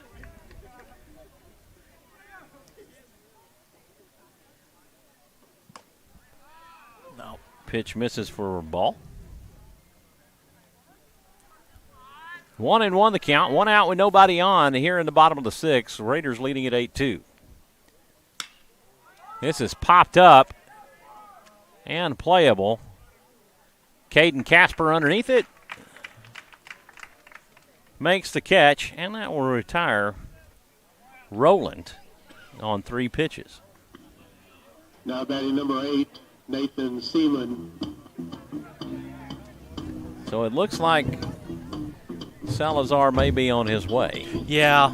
92 pitches. That will bring up Nate Seaman. Seaman has walked and popped up to second. First pitch offering outside for ball 1. He needs to go in and challenge the batter right here.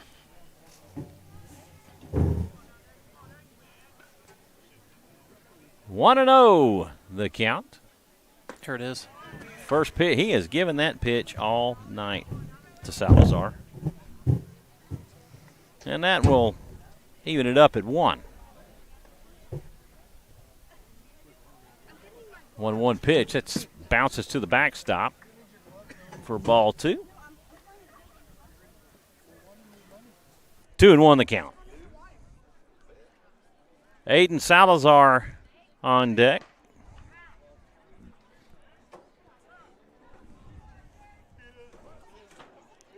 Two and 1 the count to Seaman.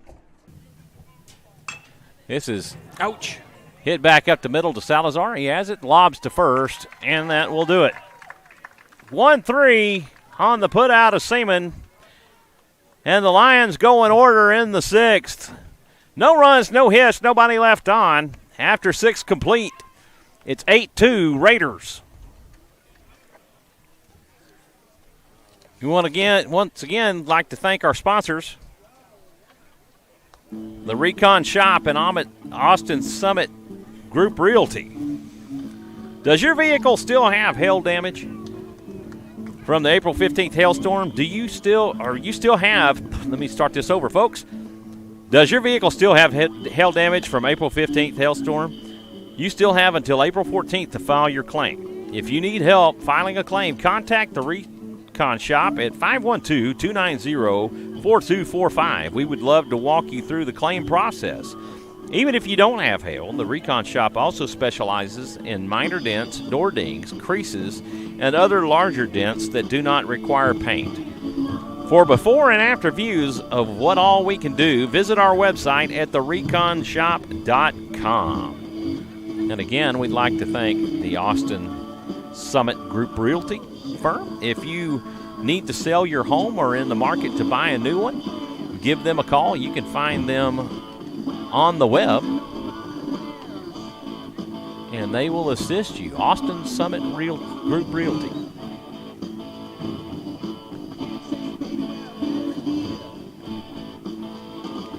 And once again, we'd like to mention the golf tournament. Yeah, coming up as a fundraiser for the club. It's a chance for people to go out, have a great time on the Crystal Falls Golf Course, and raise a little bit of money for a great cause. The Rouse Raider Baseball Group.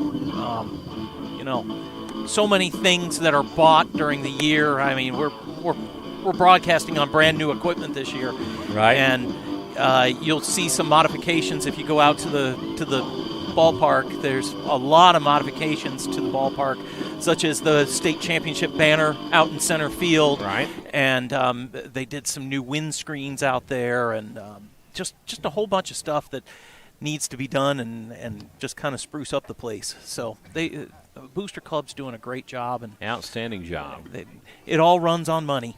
Yeah. you True. got to raise the money. So. As does anything else. Yep. Jack Knight will get things started for the Raiders here in the 7th as he takes for a strike. Gabe Millard out for his second inning of work. Made short orders of the Raiders back in the 6th. This one's hit back up the middle. Jaron Cotton has it at short. Throw to first is in time. It's in and out of the glove, but the tag was made, and it was more on the transfer than anything else. The umpire thought about waving it off, but boy, oh boy. Jack Knight, man, that young man is fast. He is fast. That's going to go 6-3 on the putout. I think if this game was any closer, I think Coach Krempine might have gone out to talk to the umpire and asked him to reconsider or get some help from the home plate umpire. But then again, it is an 8-2 ball game, and he also knows that probably he'll see these umpires again. And there you go. Rainer Heinrich will dig in. He will take for ball 1.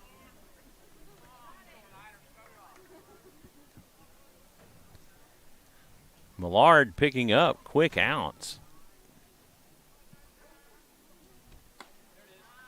Pitch gets the outside corner and one that looked low, but he's got movement, and he's moving the ball all over the place. The 1-1 delivery, it misses low for ball 2.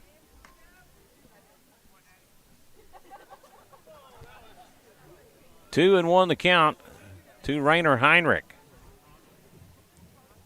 2-1 pitch. That's low for ball 2, and that will even the count. I've got 3-1. No, I guess I missed one. There you go. All right. The scoreboard agrees with you. This is It line. doesn't really matter. Line to Buentello. It's second. Amazing how baseball just kind of evens everything out, right? Yeah, amazing. Oscar Salazar. L4 for out number 2, and that will bring up Oscar Salazar. First pitch. This is hit out towards left center. This is going to fall for a base hit. And Oscar will round first, and he'll turn around and go back. He jumps on the first pitch offering from Millard. Millard has given up 2 hits. Number 7, Caden Casper. And no runs. That will bring up Caden Casper.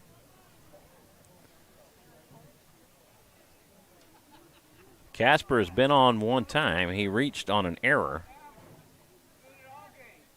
back in the 5th. One on with 2 outs. Pitch down and away. A lefty-lefty matchup. And I know Tim, as my son, when he was pitching, he was a lefty. He did not like facing left-handed batters. I'm laughing because the lead that Oscar Salazar has is about 2 feet. This is hit back up the middle.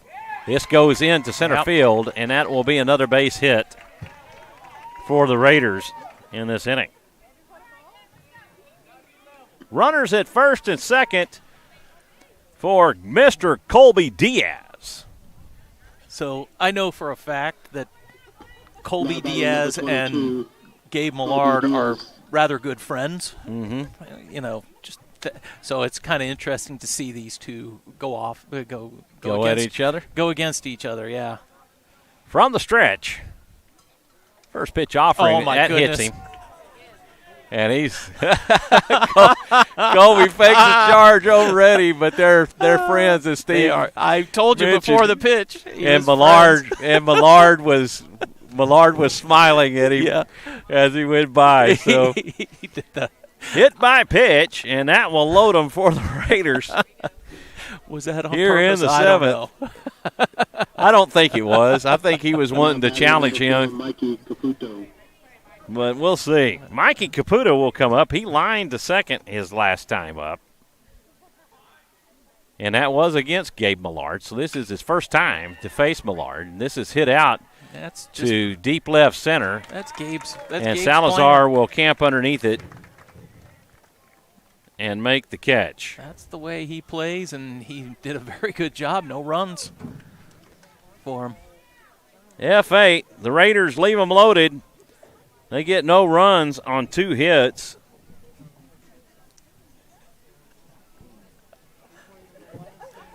And they lead this one.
It's doable. You can get there, and once you get there, what an experience that is. And be back with us tomorrow night as the Raiders will be home and they will host the Liberty Hill Panthers.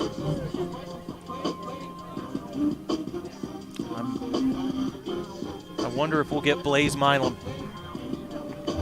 Get to look at him, but he was good. We usually will. We usually get the best ones, right? Yep. He was fantastic freshman. Oh my gosh! Last year he was tough. Yep. Oh, he was tough. Alvarez deals. This is cut on and hit over to third. It's bobbled, and Caputo does not have a play. That will go down as an E5. Now batting number 19. Zach going out throwing first pitch strikes. That's good. And exactly what he needs to do. He needs to pitch like he has a lead. Throw a bunch of strikes. That is the first error by the Raiders tonight. Alvarez gets him on the hip. No freebies. And this is a... Now batting number 16, Chance Langdang. Okay, that was 19 that hit. And this is... 16. 16.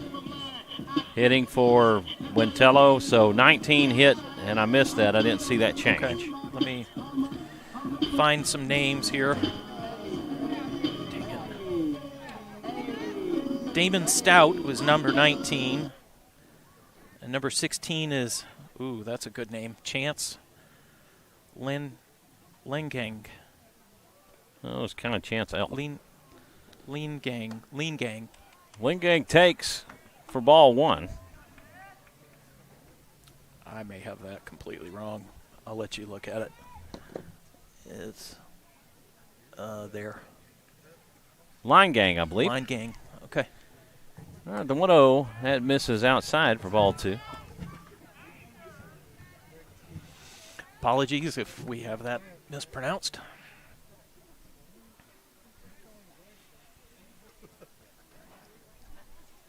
Two 2-0 the count to line gang. That is popped up and playable. Gonzalez has it, makes the catch over the shoulder. Almost an infield fly rule there, where Batting number 2, Jaron Cotton. where the batter would be automatically out. But don't Duff, believe that was just called. enough in the outfield grass. Yeah. Of course, if he misses that, then there is a chance for a double play if it's not called.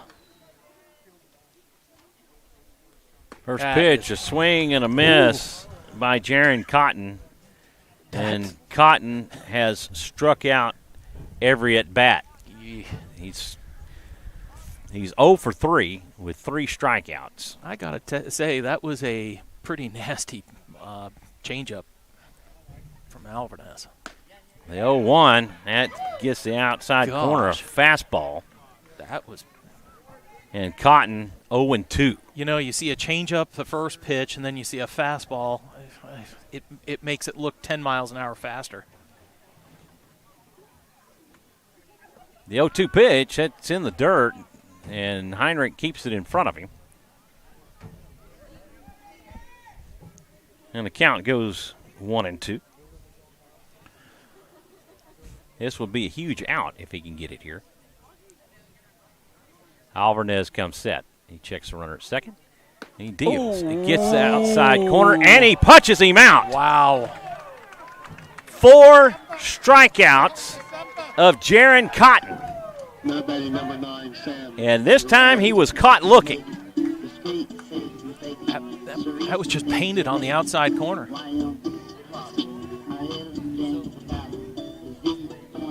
Okay, so we have number 9 pinch hitting. I believe that's going to be Sam Piangerelli. So number 9, Sam Piangerelli. Sam Piangerelli. Yeah. Okay. Piangerelli will dig in from the right side. He will face Alvarez for the first time tonight. Alvarez gets this one hit out to right. And Caden Casper makes the catch, and that is your ball game, folks. A diving catch by Caden Casper. That will go F9 in the putout of Piangerelli. They get no runs on no hits. They leave 2, and that will do it for the Leander Lions tonight. Raiders win this one 8-2 here in Leander. They get 8 runs on 8 hits. They make 1 error, and my goodness, Steve, they left a ton of guys on base tonight. They left a lot of guys on base, yes. Absolutely. They left twice. They left them loaded. A couple of times they left them with 1 or 2 on. Yeah. So there's you another 10 runs right there that they left on base. Yeah. That was a dominating effort by the Rouse Raiders today, and you know, they were leading it from wire to wire, and you know, it's just it was emphatic, I guess you can call it. It's just a great way to start district play, and the Raiders will have their hands full again tomorrow night with Liberty Hill at Rouse. That will be a 7 o'clock game start. Yeah. Steve and I hope to be back on the air with you at 6:50 tomorrow. We may try to start a little bit earlier if we can get everything done. We kind of had some stuff we had to get taken care of before today. So away games are a little different than home games for us, but right. Home Setup takes a little longer, and home games are pretty easy there. We've got that down. It's just the away games. We come to these parks one time a year. So right. And so Rouse took care of business on this same ball field last year. You remember? Yep. Daniel. Last time it was reversed. We played Leander the first time at our place, and Sure. Leander just walked all over us in that game. Yep. And this year, and then we came back and played here, and Rouse just beat them. Yep. He just handled them from start to finish. They did that tonight, but had some assistance because they Leander gave up. Dylan Capers gave up a huge number of walks and hit batters. I want to point out something that I just saw here, and it was Dylan Capers and Colby Diaz. They embraced at the pitcher's mound, and if you remember, Dylan Capers hit Colby Diaz with a pitch. Right. And there might have been a little bit of talking, all of that stuff. I can guarantee you it was not intentional. Right. But those two made up, and they made it right. So good sportsmanship on both sides. Longtime friends. And they're longtime friends too. So Jonathan there's Casper just not letting us in on that little bit of information. Wasn't anyways, yeah. Yep. So anyways, good game. Yep, great game. Fun. Great start. Thank you, Jonathan. Fun to watch. And, it was a fun game to watch, and we want to thank everybody for tuning in. Please hit that like button, and be sure and hit subscribe so that you can keep up with all things Rouse on SHN and get those notifications of when we'll be playing again. Also, give us a follow at SHN Sports on Twitter. You can find us SHN Sports on Facebook as well. You can follow our page there to keep up with us, and we will post the links to all the games there on Facebook and Twitter. So for Steve Kithil, I'm Michael Francis. The happy final tonight at the Diamond at Leander, Rouse 8, Leander 2. Good night, everybody. We'll see you tomorrow.